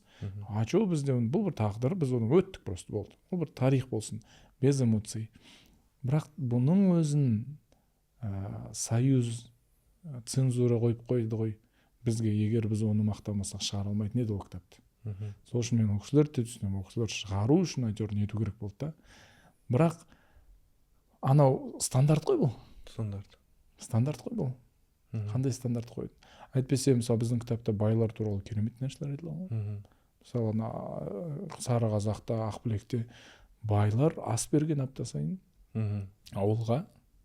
Байқап отырған, кімнің жағдайы қалай болып жатыр, ана отбасы бүйтіп қалды, анау күйеуі қайтыс болып кетті, ана жесір қалмасын, басқа бір жігіт ұсынайық, барып ақсақалдар алдынан өтсін. Біз осылай ойлап отырмыз, сен қалай ойлайсың деп сөйтіп Стамбекпен үйлендіреді кімді, ана Сары Қазақта. Енді жағдайын қарап отырған бір 2 апта сайын ас беріп отырған. Айтатын да еліне артығымен ас сарқытып алып кетсін дейді. Так, не үшін сарқытып алып кетсін? Бәленше деген отбасылар қиналып отыр дейді. Оларға мә бейшара саған ет десең алмайды, намыс қой. Бірақ сарқыт, бәрі алып кету керек қой сарқыт. Алып кетеді, қолын біраз күнге жеткізеді дейді. Енді осы байлық керемет. Бірақ Союз мультфильмда байлық стандарты өзгеріп кеткен. Жаман байлық. Бай жаман. Бай ұрлықшы, бай суайт, бай өтірікші, бай сөзінде тұрмайды, семіз бір нәрсе. Өйткені солай керек болды. Байып кетпеу керек, байып кетпесін, бұлар байып кетпесін. Осы жерде сөзіңізді не қылсам болады? Жақында ғана осы идеяға келдім, білмеймін, екеуміз бір жерден не алып жатқан секілді сезім болып тұр маған. Бай деген қазақтың стандарты жаман адам емес еді ғой кезінде. Бай деген ол кәдімгідей халық беретін атақ болған. То есть мен бүгін баймын демейді.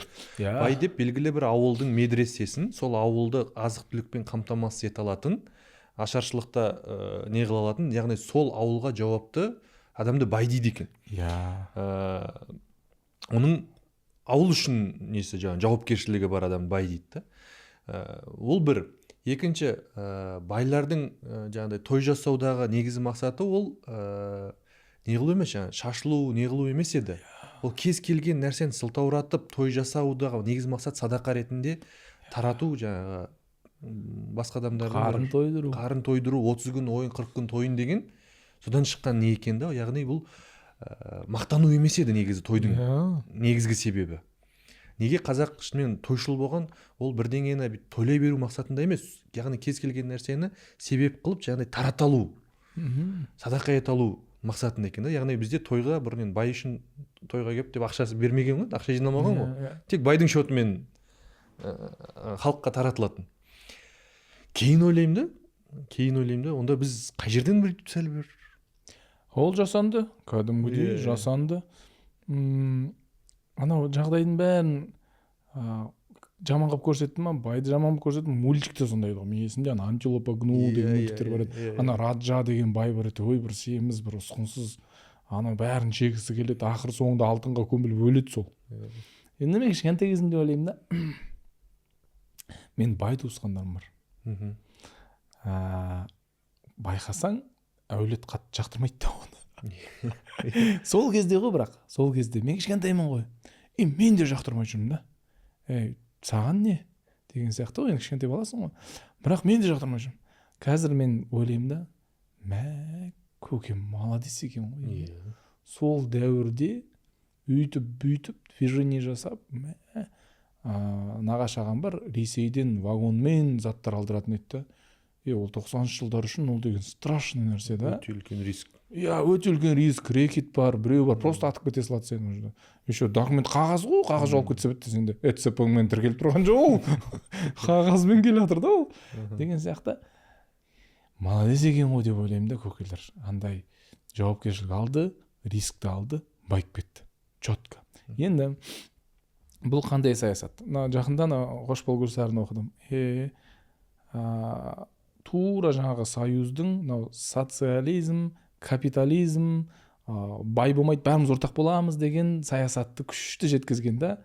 Жылқы арқылы жеткізген ғой. Еще Гүлсары жылқы күлем ғой, мен келіншегім айтады, қасыма тастамай жүрмес, кішкентай кітап, покетбук қалтама салып қойғам, оқи беремін ғой, жаңағы бір нәрсе күтсем оқимын, өте қызық. Келіншегім айтады, қызғана бастадым ғой, кім мынау Гүлсары дейді да. Мен айтамын, уайымдама, біріншіден Гүлсары ат деймін. Екіншіден Гүлсары айғыр деймін. Соны енді сол арқылы көрсетті. Қараш, Танабай бүйтіп айтады ғой. Ағасы өзінің қатты жоқшылық көрген, қиналып жүреді да. Сөйтіп бір байдан таяқ жеп қалады, бұл соны жылқысын бағып жүрген ба, бір нәрсе таяқ жеп қалады да, бұл ашуланып кетеді да, кетіп қалады. 4 жылда ма байып кетеді жаңа. Өзі мал бағып, мал қорашып, байғанда да қатты баймайды, бірақ әйтеуір өз күн өзі көре алатындай бір 5-10 жылқысы бар, бір 50-100 қойы бар сөйтеді. Танабай анау ағасы бола тұра, мынау социалистік партия болашақ деген сеніммен анаған арыз жазып соттап жіберді. Еще бұл өте жаңа партияның мықты мүшесі жиналысы батыр. Айтады ғой, ана бәрі бүйтіп тартыншақтанып отыр да, енді өзіміздің, мен былай қарасаң, Танабай өте авторитетіне жігіт, Танабайдың ағасы ғой, бұл қатты айтпайықшы, Танабайға да жазып қалмайық деген. Соның бәрі Танабайға қарайды да, бұл енді типа сен шеш енді деген сияқты. Айтады, жоқ, партия үшін бәріміз теңбіз дейді, кетсін дейді, анау Сібірге айдалып кетеді. Қайтыс болып кетеді. Кейін Танабай уже шал болады, Гүлсар қартайды, Гүлсар екеуі бүйтіп, соңында кітап сөйтіп басылады. Гүлсарын жетектеп келе жатыр, Танабай уже қарт, Гүлсар уже қартайып қалған. Бірақ анау Танабай 40 жасында бір мощный жігіт болып тұрған кезінде Гүлсар құлын болып туылған ғой. Содан бері өзін еткен ғой. Сонымен әдемі келтірді да, Танабай отырып басын қағады, жылайды ғой. Мен сонда соқыр саясаттың жетегінде өзімнің бауырымды Сібірге айдап жүрдім ғой. Сонда мен сонша жыртылған партиям осы болып шықты ма, соңында өзінде тряпкаға лақтырып жібереді ғой. Сонша сенген партиям осы болып шықты ма дейді да, күйінеді. и оны ешкім жұмысқа алмай қояды. Қартайған кезде ешкімге керек емес болып қалады, былай айтқанда. Тура сол саясат. Маған айтты, бай туысқаны бар ма, значит ол халықтың жауы деді. Ол халықтың несін жаңағы мүмкін рызығын өзіне жинап алды деді. Енді менде кішкене еріншектік бар ғой, мен жалқаумын. Айтам, точно ё-моё, менің келіншегім қаным ішіп жүр, ана пәленшелер бүйтіп алыпты деп айтам да, сотталсын деймін. бір-біріне ұрыстырып жіберді болды. Бұл үлкен саясат, бұл страшный саясат қой. Тура осы сияқты шешім қабылдау алгоритмін үйреніп, өзіңіздің мақсатыңызға жету тиімділігін арттырғыңыз келсе, мен төменде алгоритм деген курсымды тіркеп қойдым, міндетті түрде кіріп қатысыңыздар. Мынандай тақырыптар бар, 20-ға жуық видео сабақ түсірілген, ішінде қаржы алгоритмі, кәсіп басқару, команда тарту алгоритмі барлығы айтылған. Құны да өте арзан, себебі бұл жердегі мақсат құнынан құндылығын жоғары етіп беру. И бұл неке осы алгоритм подкастының ары қарай жалғасуына сіздің бір кішігірім атсалысуыңыз болып табылады. Сондықтан егер курс қызық болса, егер тақырып қызық болса, егер бір мақсатыңызға жету жолының ықтималдылығын арттырғыңыз келсе, онда төменде сілтеме қалдырып кеттім. Міндетті түрде сіздерді өзімнің алгоритм курсында күтемін. Мен жақында бір National Geographic'тен не көріп қалдым, құмырсқалар жайлы ше. Ол жерде өте күшті иерархия бар не ғой, құмырсқалар несі. Үлкен құмырсқалар бар,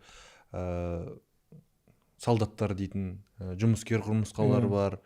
Әркім өзінің рөлінде, әркім өзінің жұмысын атқарады, и идеальный экосистема, идеальный механизм жұмыс жасап жатыр да. Мен сол ойлаймын. Енді бізде бір сол табиғаттың мүшесіміз ғой. Сол бай адам, ол сол жаңағы бір сол құмырсқа секілді соның бір рөлі еді да ол. Иә, ол ақшаға бәлкім предприимчивый дейді ғой, іскерлеу болған соң ақша кеп тұр. Демек сол ақша ретінде ол адамзатқа, бір ройға жауап беріп жатыр. Ол өзінің үмметіне ма, әулетіне ма, халқына ма, дініне ма, Илон Маск секілді адамзатқа ма. Ол өзінің илеуін қай масштабта көреді. Қай масштабта көреді. Тек соның жауапты, жаңа бай деген бір ауылдың несі деп тұрық қой, жаңа айттық қой, бір ауылдың қаржысына жауапты адам дейікші. Кейін жаңа сіз айтқан саясат неден кейін мен ойлаймын да, теңестірілу болды бай адамға. Бәріміз бай адам секілді болғымыз келеді да, и біз байға санамызбен, бәлкім кейде қалтамызбен, іскерлігімізбен, қабілетімізбен жетпей жатып, быт дейді ғой. Иә. И қазіргі болып жатқан бүкіл нелер осыдан бастала ма деп ойлаймын. Негізі тойдың, жаңа түсіндік, тойдың негізгі ЦКП-сы, соңғы бағалы өнімі, ол садақа ретінде жаңағы жетім жесірге, кедей кепшікке асты таратып беру еді да. Аш қалдырмау. Ниетіне байланысты. Ниеті сондай. Қазір той бай болып көріну үшін болса, бай болып көріну үшін жасалынатын не болып қалды да. Жаңағыдай 5 миллиондап, 10 миллиондап кредит алып, үлкен той жасайды. Опять-таки ниетін біле алмаймыз да. Ниеті мақтану болса, көрсетейін. Жұртқа бір мақтанайын болса, сіз айтып отырсаңыз дұрыс. Ниеті может жаңағыдай болса, туысқанның басын қосайын деген болса, опять-таки ана кісінің ниетіне байланысты. Ниетіне байланысты. Бірақ ниеті де жақсы. Қаржылай мүмкіндігінде де не қылу керек шығар деп ойлаймын. Енді бұл жерде баймен жарысып, ниетің күшті болуы мүмкін ғой, оны ниетпен. Жоқ, жарыспаймыз, мүлдем жарыспаймыз. Мысалы мен 500 туысқанның басын қосқым келіп тұр. Бірақ қаржылай мүмкіндігім 50 туысқанға жете ме жетпей ме вопрос. Ешқашан кредит алуға болмайды. Кредит, рассрочка. Бұл, кстати, дінде де қарсы, психологияда да қарсы, финансовый грамотность жағынан да қарсы. Содан кейін ойладым да, мен как минимум туысқандарымның басын жинау үшін бай болуым керек екен ғой деген идея келді да. То есть оған андай кредит арқылы, қарыз арқылы жеңіл жетіп алу емес. Негізі қиын жұмыс.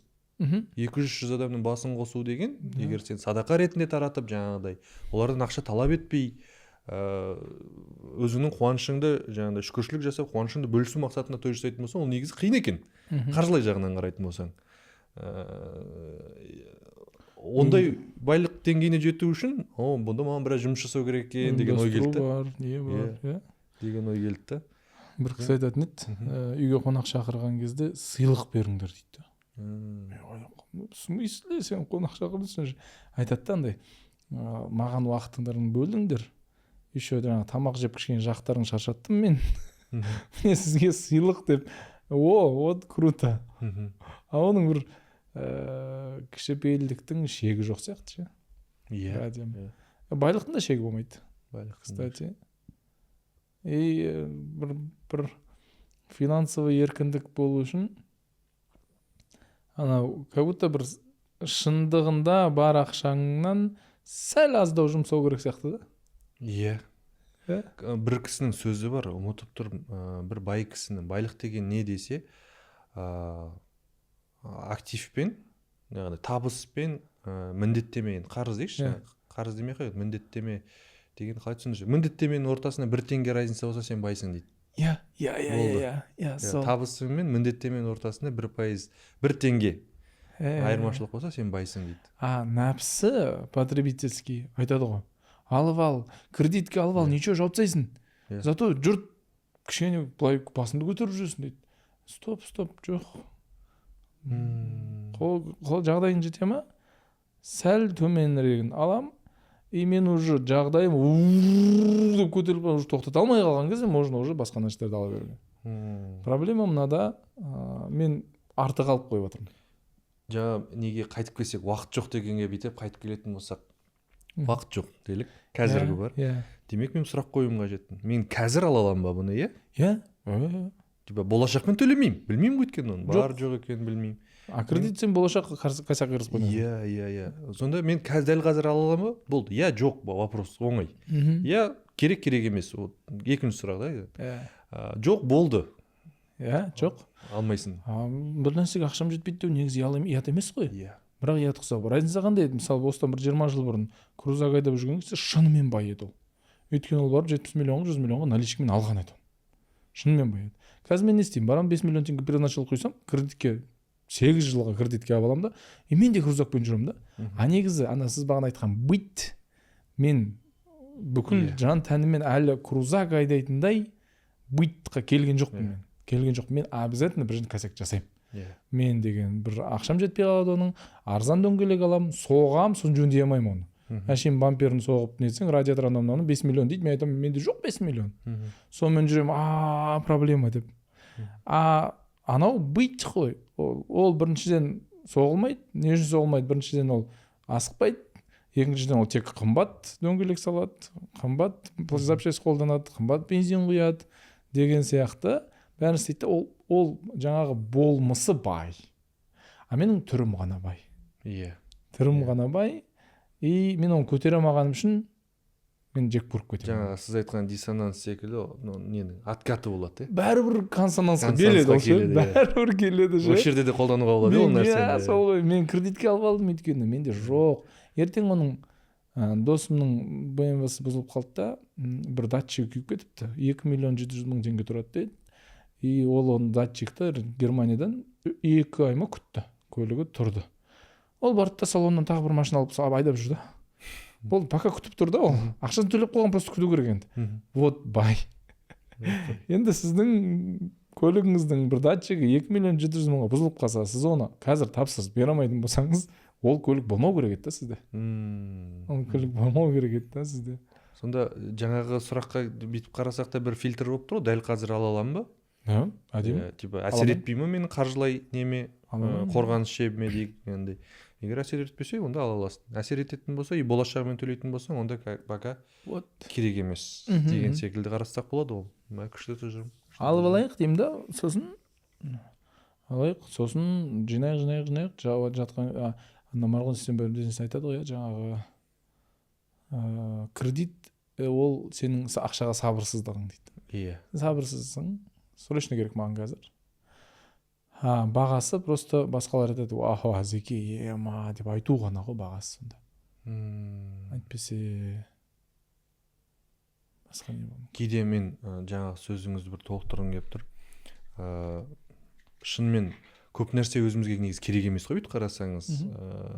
Сыртқы бір стандарттарға сай болу үшін, сыртқы стандарттар қалыптасқан қалыпқа келу үшін, сондай көріну үшін, жаңағы быт деген неге кіріп алатын сияқтымыз да. И осы жерде негізі факт қандай? Жаңағыдай Land Cruiser тұр, аламайсың. Ең қызығы оны аламайым деп мойындау қиын екен дәл қазір.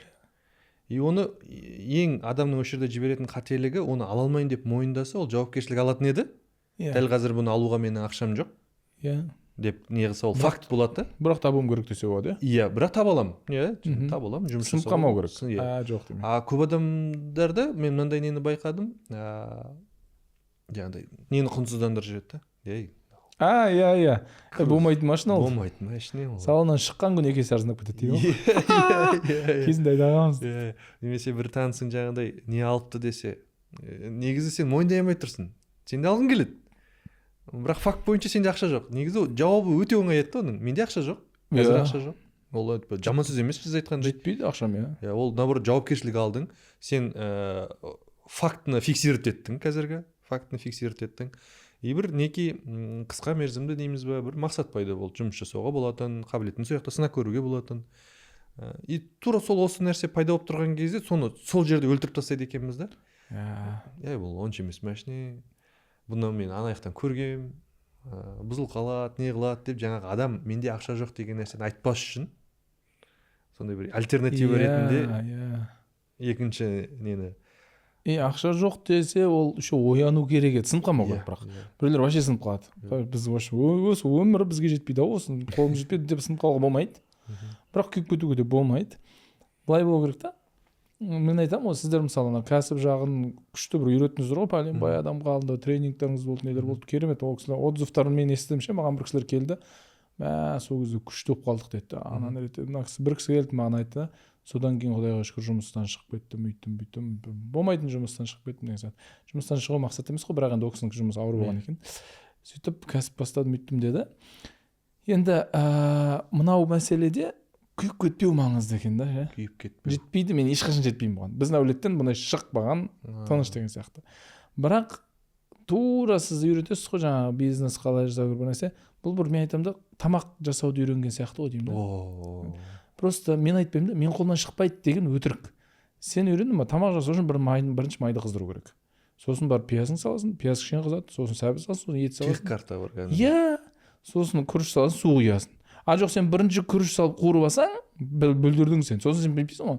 Тамақ жасау мен қолыма шықпайды. Вообще, мен вообще аштан өлемін деп. Тура солай неге кәсіпті? Кәсіп тура солай. Майды қыздыр, ана істе, тік, по мере возникновения проблемы шыға бересің деген сияқты. Үйрену керек та бұны. Вообще күшті нәрсе айттыңыз. Как раз осы жақында мынандай бір идеяға келіп едім. Бізде ақша мақсат болып кеткен ғой. Жаңағыдай 10 миллион, 20 миллион, 100 миллион, 500 миллион там бітпейді екен ол еще ең қызығы. Кезінде қазір тауып отқан табысың кезіндегі бір арманың еді. Иә. Шынымен 2000 теңге тапсам деп жүрген кездеріңде еді. Қазір ол енді ойланбайтын ақша да. Ақша вообще мақсат емес екен. Мынандай тұжырма келдім. Ақша мүлде мақсат емес. Ақша ол өлшем бірлік. Это единица измерения. Енді вопрос шығады. Единица измерения чего дегенше? Мен өзім мынандай тұжырмаға келдім. Ақша тиімді шешімдердің өлшем бірлігі. Мысалы, біз Алматы Шымкентке барған кезде өлшем бірлік бар, километр час деген. Біз соған қарап, қанша сағатта бара алатынымыз, қалай бара алатынымыз, соны есептей аламыз. Белгілі бір шешімдердің несін өлшем бірліктермен не аламыз. Ақша да мақсат емес. Ақша ол сенің тиімді шешімдеріңнің өлшем бірлігі. Сен қазір плюста болсаң енді неке қалтаңда бір активтарыңда разница плюс болатын болса, демек сен пока бір тиімді шешімдер шығара алып жатсың. И ол интенсивно көбейіп жатса, демек сен тиімді шешім шығарудың мастерісің. Егер отрицательный балансқа кетіп жатса, демек ол показатель сен анау недегі не секілші, картадағы навигатор секілді. Отрицательный балансқа келіп, минусқа қарызға келіп жатсаң, демек сенде бір шешім шығаруда проблема, шешімдерің тиімсіз болып отыр. Шешімдер де қате. Но салмақта неке өлшем бірлік қол, мақсат емес, бәріміз мақсат қойып аламыз оны. 85 килограммға дейін арықтау, 80 килограммға дейін арықтау, бірақ қарайтын болсаң, 100 килограмм болып кетсең, демек ол сенің организмдағы бір ақаудың показателі. Показатель. Қатты арық болып кетсең де организмдегі бір ақаудың показателі. Демек ол біз сол показательге қарап біз организмдегі тамағымызды реттейміз, яғни шешімдерімізді реттейміз ғой. Шешімдеріміз. Сосын жақында осындай келді, блин, ақша вообще цель емес екен ғой. И біраз уақыттан кейін сіздерге уже ақша игра болып кетеді ғой. Иә. Бір жақ істесем қалай көтеріледі екен, мына проект істесем қалай көтеріледі екен. Уже оны қызық ол уже. Жоқ, бұл подсказка ең қызығы бала кезден бері болған екен ғой. Азеке біз мен мән бермеппін өз басым. Кезінде GTA деген ойын ойнадық қой. GTA деген ойында мына жоғары жағында индикатор тұрады, ақшаның индикаторы. Бірақ біз ешқашан анау индикаторға қарап ойнаған жоқпыз да. Процесстен ләззат алып. Иә, миллион счетымда болса, типа 2 миллион счетымда болса деп неғған жоқпыз, мына жерге фокус қойған жоқ. Біз ойынның ішінде болдық. Білмеймін, машинені соқтық, не қылдық. Соның ішінде бірдеңені қате жасасаң, мына жақта показатель дөң дейді да. Төмен түседі. Миссияны орындасаң дөң дейді да, ақшаң көбейеді. И кейін түсінемін да, блин, бізге кішкентай кезден бастап подсказка беріпті ғой, бұл ақша неки бір ойындағы ненің жаңа сіз күшті нені айттыңыз, Infinity Games деп. Сол жерде бұл тақырыпты қозғаған кейін, бірақ сәл орнымен де қозғалып тұр да. Сонда жақсы ойнай алатын адамдардың өлшем бірлігі. Иә. Анау как қазір бір кітап оқып отырмын, гибкое мышление дейтін күшті кітап. Шекті адамды бай кедей деп білмейді екен оны. Шекті және шексіз мышление дейді да. И осы жерде оны спортсменге де, әншіге де, неге де бәріне осы екі фильтрмен не қылады. Мысалы, шексіз мышлениедағы бейсболистердің көрсеткіштері басқаша. Жаңағы базаны ұстау көрсеткіші басқаша екен, ұру көрсеткіші басқаша, футболдағы жаңағы контроль мяча, не Майкл Джорданның көрсеткіштері басқаша. Шекті мышлениедағы ненің көрсеткіштері басқаша. И сол көрсеткіштердің тура сол көрсеткіштер секілді ақша да сондай бір единица измерения көрсеткіш екен да. И бұған и осы жерден сұрақ қою керек екен. Просто енді қазір активім ұнамай тұр маған. Иә. Балансым ұнамай тұр. Қандай навык керек дейді. Қандай навык керек? Иә. Мына навык керек дейді. Қазір мен сіз ойын дегенде есіміз танк ойнайтын еді ғой, танкі. Түні. И ана жерде бір не тұрса, медаль тұрса, сен бір алып алсаң, сенде 2 пушка пайда болады. Иә. Сосын сен уже 2 адам ата бастайсың, ана нелерді сындыра аласың. Сосын тағы бір нәрсе алсаң, сен уже пулеметің пайда болады. И осы активтер мен пассивтер дұрыс есептей алсаң, сен пулемет жасап аласың да. Иә. Мысалы, сен үйде ұйықтап жатсың, бірақ сен ақшаң көбейіп жатыр да. Демек сен кезінде бір дұрыс тиімді шешім қабылдағансың. Ана бар медаль каттың деп алдың, болды. Ал егер сіздің қазір активіңіз минуста болып, қарызда жүріп, ол еще күн сайын төменге түсіп, не қылып жатсаңыз, демек то же самое, жаңағыдай танкты медаль алудың орнына бір басқа жаққа қарай бұрылып кеткенсіз. Иә. Тығылып жүрсің. Осы жерде шешім қабылдау дегенге келдік енді. Сен просто тығылып жатсың. Иә. Енді сізде бір неки шешім қабылдаудың нелері бар ма? Өзіңіз қалай шешім шығарасыз? Шешім шығарғанда қандай бір нелерге мән бересіз? Ол шешімнің нәтижесі жоқ енді. Нәтижесі қалай сөйлейміз? Көбірек адамға пайдалы болса екен деймін ше. Сонымен қарайсыз. Меня заводит прям.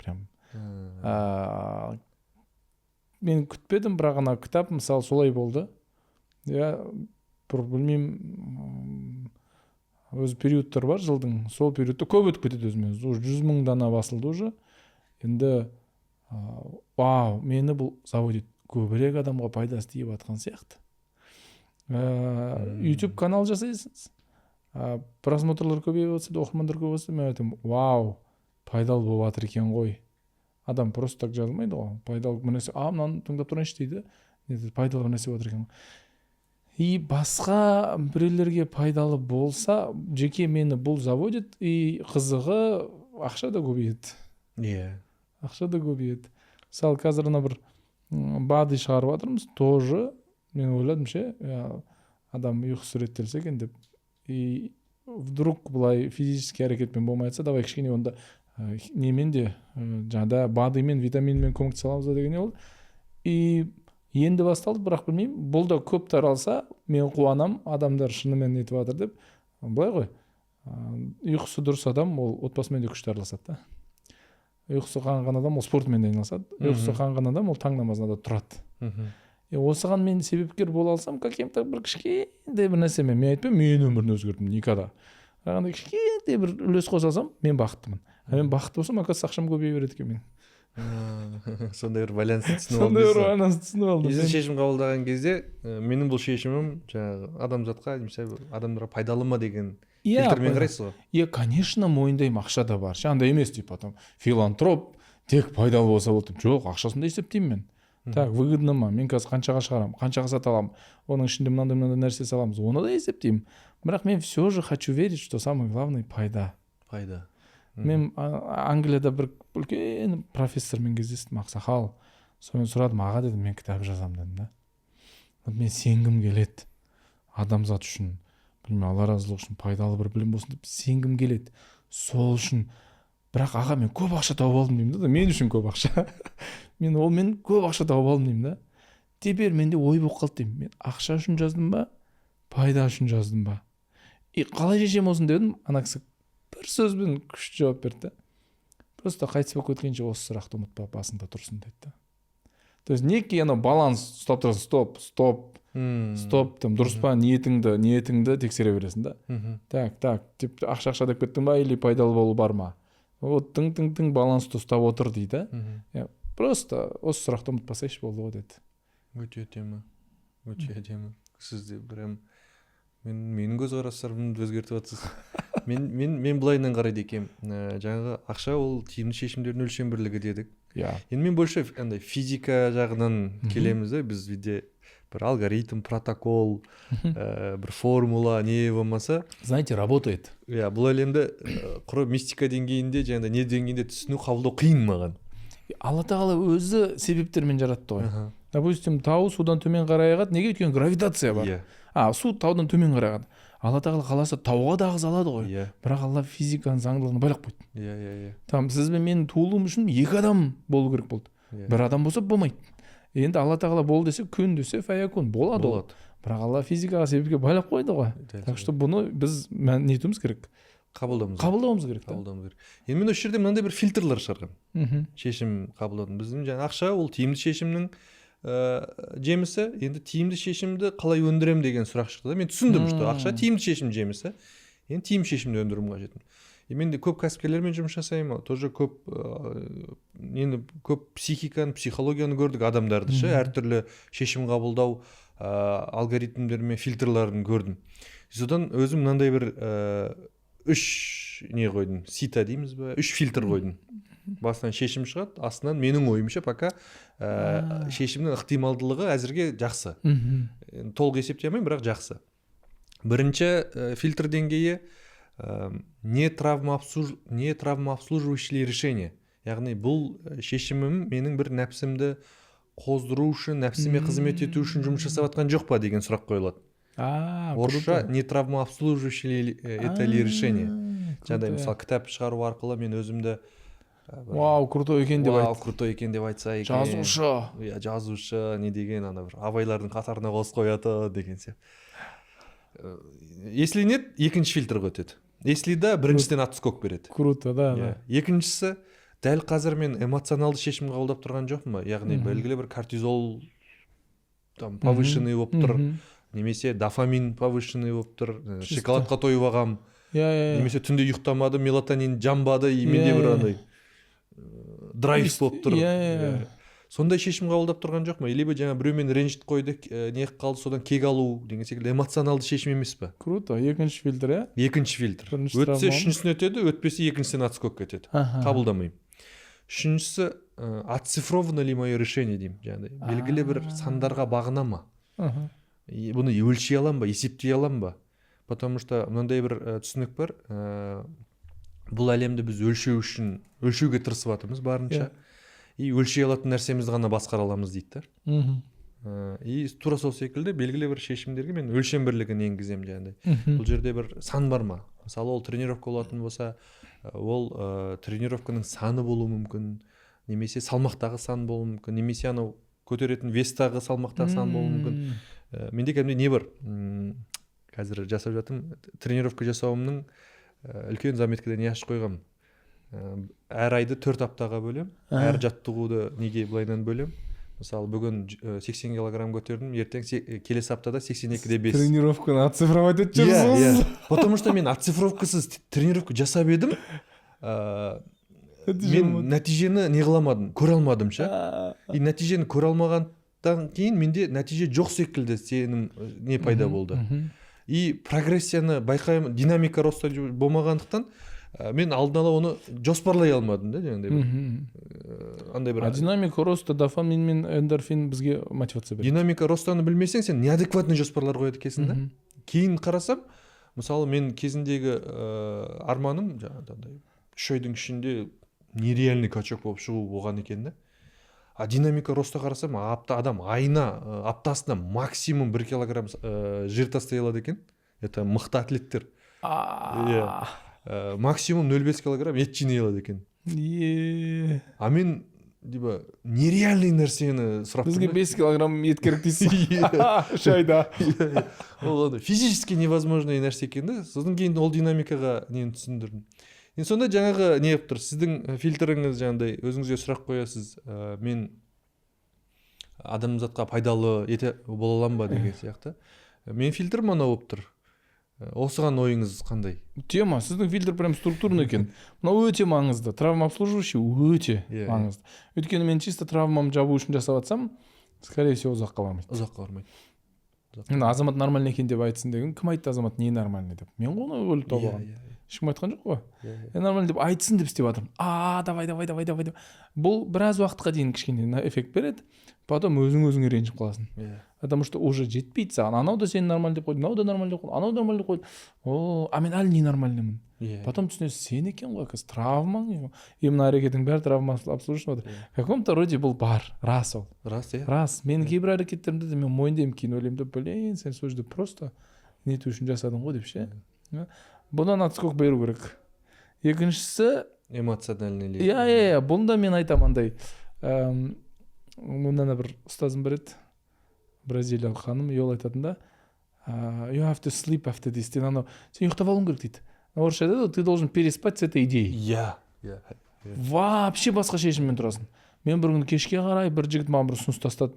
В общем, бір доляны выкупать еткісі келді менен. И анау нәпсі ғой бүйтеді да, сумочкасын ашады да $30,000 қояды.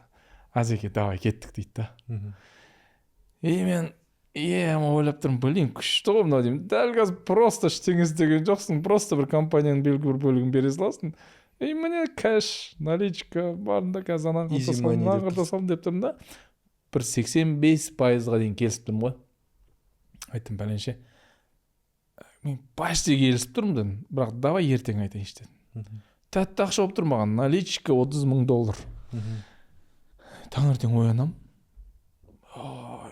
Тема шешім қабылды қой ждаппын ғой деймін да. Мен $30,000 сол проектте айына табам, бір айда таба салам ғой деймін да.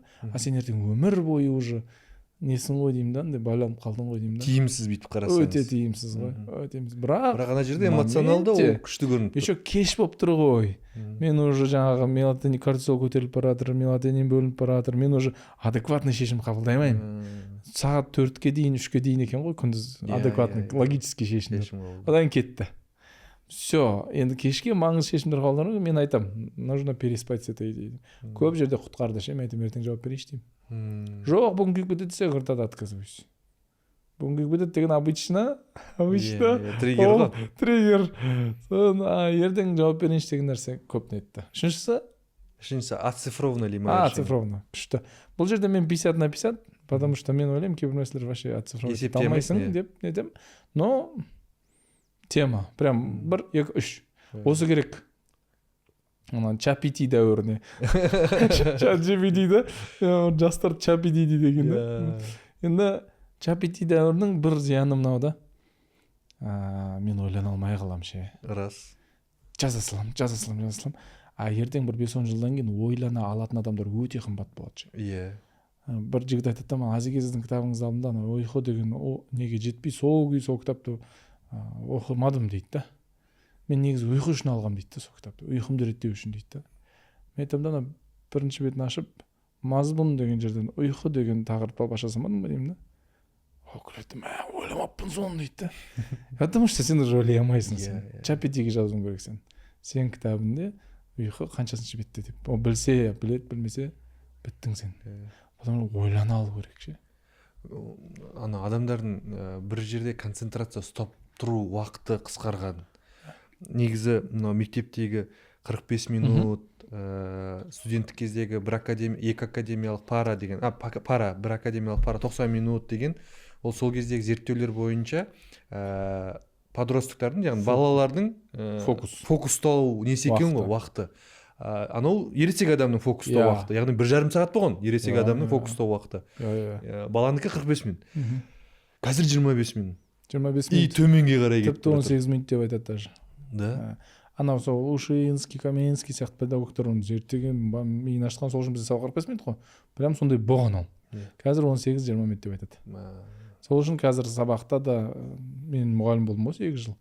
Айтатынша бізге енді қызықтырыңдар, ортасында бір сергіту сәті болсын, керек болса бәрін орындан тұрғызып кішкене зарядка жасап жіберейік 1 минут, бір қызық бір оқиғамен байланыстырып айтыңдар дейді. Өйткені 18 минуттан кейін болды. Бала жоқ. Әсіресе жаңағы телефон чапетидің дәуірінде. Қазір енді 1 минуттық, 1,5 минуттық қысқа рилстарды өте андай насыщенный не беріліп отыр ғой. Мен айтамын, біздің қазақтар, біз нереальный лайфхакер халықпыз. Айырып жібереміз ғой. Инстаграмда айырып жүрдік қой. Уже Инстаграм адамдар біледі ше, бір нәрсе сатайын деп отыр дейді. Енді орға біз қазақтар ше, біз енді ютубқа кірдік. ютубты айырамыз. Скоро. Покаж, ютуб мынандай сезім береді бізге ше. Ғылымилық, серьезный. И ютубты көретін адамдардың да дәрежесі басқаша. Егер сізді 1 сағат көре алса ол кісі, ол басқаша ойланатын адам. Ол уже академиялық бұрын несі бар адам, концентрациясы бар адам. Концентрациясы бар, ол үшін сізді тереңірек түсінеді. А егер ол сізді көре алмаса, ол білмем қарамайды. Еще оны 1 минуттық рилстан қатты көп нәрсе аламайды ғой. Соны үйреніп қалған бірақ. Сол үшін пока что ютубтың статусы мощный. Ғылымилық жағынан да, еще аудиторияның сапасы жағынан да. Сапалы аудитория қарайды. Қазір осы жақында бір статья оқыдым ба, или бір жерден оқып қалдым. Қарапайым сол жаңа 1% адамдардың қатарына кіру үшін, жаңа байлық деңгейіне кіру үшін просто концентрацияны 25 минутқа дейін ұстап тұрсаң уже жеткілікті дейді. Прикиньте, уже 45 минуттын сұрап тұрған жоқ бізден бұрын. 25 минут сен уже бір неде концентрация ұстай алсаң, сен уже андай бір сверх адам болып тұрсың негізі. Біз бір кезінде бір жаттығу болатын, кәсіпкерлерге арналған, сағатқа қарап қозғалмай ойланып отыру керек та, сонымен примерный жаңағыдай концентрация несі аймағы анықталады. Жыбырламай, не қылмай, ойын сол жерде ұстап, қайта алып кетсе қайта алып кеп, қайта алып кетсе қайта алып кеп. Сол жерде байқағаным, біздің қатарлас, біздің деңгейіміздегі кәсіпкерлердің көбісінің концентрация аймағы даже 5 минут. 5 минутта уже жаңағыдай мұрны қышып, жыбырлап, не істеп отырмыз дей ма? Орында отыра алмай уже жаңағыдай қозғалып баста кетеді екен да, ол уже концентрация жоғалды деген не екен, бір белгі екен да. Сонда 5 минут. 18 минут деген ол еще средний статистика, сіз нені айтып жатқан шығарсыз. Бізде төменгі... Негізі ересек адам 90 минут болу керек. Негізі 90 минут болу керек. Енді ойлаңыз, 5 минут қайда жатыр, 90 минут қайда жатыр. Осы да ғана екен да, егер бір жалғыз показательмен жетістікті жалғыз показательге байлайтын болсақ, ол концентрация болатын еді дейді да. Егер осымен ғана өлшей алатын болса, онда болды. Жетістікке жетпеген шекті мышление мен шексіз мышленияны определять ететін ол бір істе концентрация ұстай алуы. Күшті. Мысалы, жаңа Майкл Джордан тренировкасынан кейін, состязаниясынан кейін тағы да барып 1 сағат, 1,5 сағат тренировка істеген. Бір бросокты 100 рет, 500 рет, 1000 рет қайталайды екен да. Іш пысарлық, не нәрсе ғой былай қарасаң. Сонда ол не істеп тұр? Ол да концентрация ғой. Ол да концентрация. И жаңа кітап жазу, кітап жазған адам ретінде сізде не айта алатын жарсыз, өте үлкен концентрацияны талап етеді. И мен түсінген нәрсем, проблема осы концентрацияны қайттан 45 минут аймағына қайтарсақ, күшті. Мен өзім бірақ супер андай концентрированный адам ретінде сөйлеп отқан секілді болып көрін қалмайын. Мен өзімді білген соң айтып отырмын. Менің концентрациям, мен сұмдық. Өте сұмдық. Мен бүйттім ше, офисыма кіре берісте тура есіктің жанына бір полка жасатып қойдым да. Соткамды қалдырып кетем ше сол жерге. Енді WhatsApp аймақта бар. WhatsAppқа жазып WhatsApp көремін. Телефон шалса да негізі ona жақтан шығады ше. И анау, білмеймін, бір Каспийден бір сатып алу керек кезде бір нәрсе болып қалады, билет алу керек деген кезде анау сотка ана жерде болмай, қасымда болып қалса ше, анау столымның үстінде, мен ұстай алмаймын. Байқамай қаласың, бір кезде қарасам 1 сағат өтіп кеткен. сен негізі Каспийден билет алып отырдың. Билет бағаны алып қойғансың, басқа нәрсеге кетіп қалғансың. Иә. Қазір ондай бір өміріміздің салтын сондай алып ұстауымыз керек сияқты ше. Күшті айтқан еді андай, сен қателесуің мүмкін, бірақ система қателеспейді. Сол үшін онда сен системаға өзіңді байлап қой. Мысалы біз екеуміз келісіп қойдық, аптасына 3 рет тренировка барамыз дедік. Система бекітілген, тағы бір адам болса күшті болатын еді. Енді мен таңертең тұрамын да, барым келмей тұр деймін, бірақ айтып қойдым ғой деймін да, система бар. Егер де менің көңіл күйіме байланса, мен ештеңе істемесем. Демек, мынандай бір неке тұжырым жасай аламыз ғой. Жетістікке талантты құнсыздандырмаймыз. Талант, қабілет деген нәрсе күшті. Талантымен жетістікке жетіп жатқан, нәтижеге, үлкен нәтижеге жетіп жатқан адамдар бар.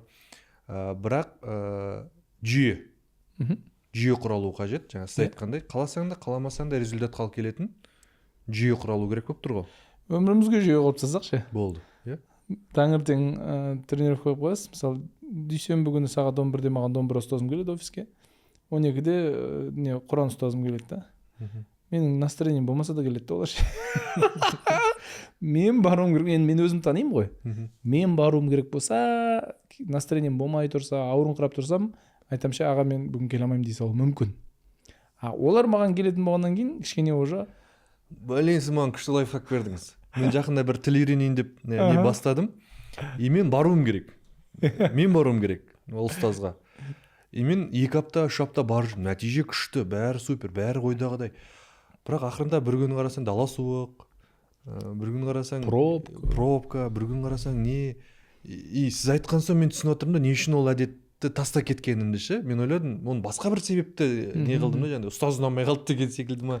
Себептердің бірі. Деген секілді не қылдым? Жоқ, ұстаз керемет. Енді бірақ мен бармауымды бірдеңемен өзіме дәлелдеп алғым керекпін ғой. Себептердің бірі сол болып тұр ғой. Мен мына аймақты қарамаппын да, жаңағыдай негізі ол ұстазға дейін баратын не таңдау жасай алмайтындай не жасап салуым керек еді, жүйе құрып салуым керек. Алла тағала сізге мүмкіндік берген ғой, сіз төлей аласыз ғой. Мен саған 5-10 теңге артық төлейін, келші маған келші. Болмаса шоферді жіберейін дейсіз, алып келсінші сен дейсіз. Өте күшті. Мен ойлап отырмын да, понедельник 11-де домбыра ұстаз, 12-де жаңа Құран ұстаз, четверг 11-де домбыра ұстаз, 12-де Құран ұстаз. Мен қазір бейткім келіп жатыр ше. Бір жаңағы стретчинг ұстазын 2 рет келсін деп ше, офисіме келсін да нетсін. Мақсат 1 жылдан кейін шпагатқа отырсам болды. Айтамын, маған ертең отырғызбай қой мені. Бірақ келді, каждый раз просто аптасына 2 рет мен сіңірлерім жұмыс істеп тұрса, ол жеткілікті. Тың. Енді біз робот емеспіз, шаршап қаламыз, сапарға кетіп қаламыз, нормально. Қайтып келгесін бастап кете алсам болды, қайтып. Ана кісілер өздері іздейді ғой. Не істейміз, бастаймыз ба деп. Енді ол кісілер енді жауапкершілік сезіп тұр оларда. Демек, сондай бір неке жүйе құрып тастасақ, сенің көңіл күйіңе қарамайтын. Система қателеспейді екен. Система жұмыс жасап тұр. Сонда жүйе құруымызға жетпіз ғой. Жүйе құру қажет. Өте күшті. Азеке, Азамат мырза, сізге көп рахмет. Өте күшті подкаст болды. Өте күшті, көп нәрсе. Өзім де көп нәрсе алдым. Мен де көп нәрсе алдым. Оқырмандарға да пайдалы болды деген ойдамын. Бір қызық тиген. Менде әрқашан мынандай бір лайфхак бар. Кез келген сабақ өткен кезде немесе кез келген бір кітап оқыған кезде мен сразу сол моментте түйген ойым деп не жазып алуға тырысамын да, жаңағыдай бір қысқа summary дей ма, не дейді.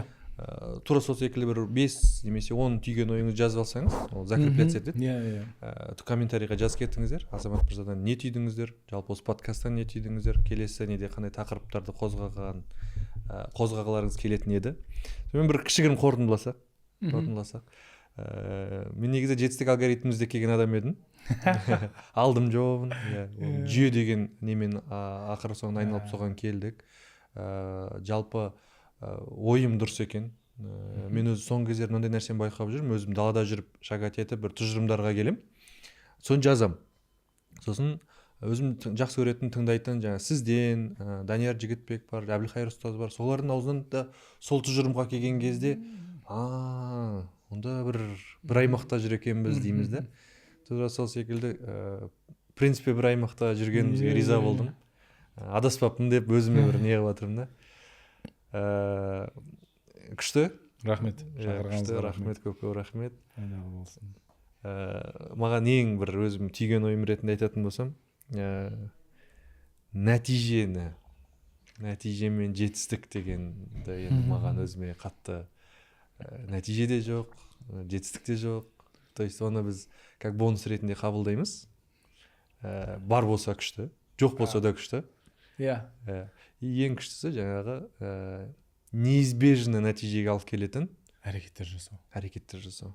Неизбежно. Мысалы күніне бір 10 сөз жаттау 1,5-2 жылдан кейін ол сенің ағылшынша сөйлеуіңе неизбежно әкелуі мүмкін. Неизбежно.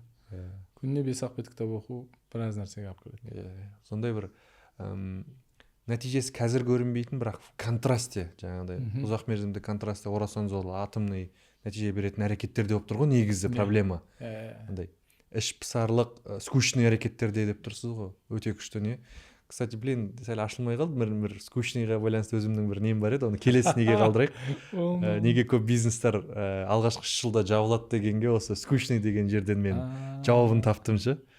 Соны бір қолыңыз босаса Алматыға қайта келетін кезде бір ақылдасайық. Окей. Сізге көп рахмет. Күшті подкаст болды деген ойдамын. Барлықтарыңызға рахмет. Келесі подкастта күтеміз. Азамат мырза қонақ болып тағы келсін десеңіздер жазыңыздар. Сіздер шаршамағанша бұл кісіні шақыра беремін. Жақсы, сау саламат болыңыздар. Ал ағайын, барлықтарыңызға подкаст қызық болды деген ойдамын. Тура осы тақырыптардағы басқа да бір алгоритм жүйелері сіздерге қызық болатын болса, жетістікке жету жолдарыңызды тиімдеткілеріңіз келсе, мен өзімнің тәжірибемнен өткен белгілі бір іс-әрекеттер тізбегін дайындап қойдым. Оны алгоритм деп атадым. Төменде алгоритм курсына сіздерге сілтеме қалдырып кетемін. Кіріп танысып шығыңыздар. Ішінде тиімді шешім қабылдау алгоритмі, мақсатқа жету алгоритмі, өзімнің көлік алудағы принциптарым, жіберген қателіктерім, командаға адам алу алгоритмі, кәсіптегі қаржы басқару алгоритмдерімен бөлістім. Міндетті түрде алып көріңіздер, пайдаларыңызға жаратыңыздар, іс-әрекеттеріңіздің тиімділігін арттырыңыздар, мақсатқа жету жолдарыңызды қысқартыңыздар. Және сіздердің бұл әрбір алған өнімдеріңіз біздің алгоритм жобасының әрі қарай өмір сүруін ұзартады, яғни бір атсалысқан боласыз. Подкаст ұнаса міндетті түрде лайк, комментарий бөлісіңіз. Мен сіздерді өзімнің кіші мини курсымда күтемін.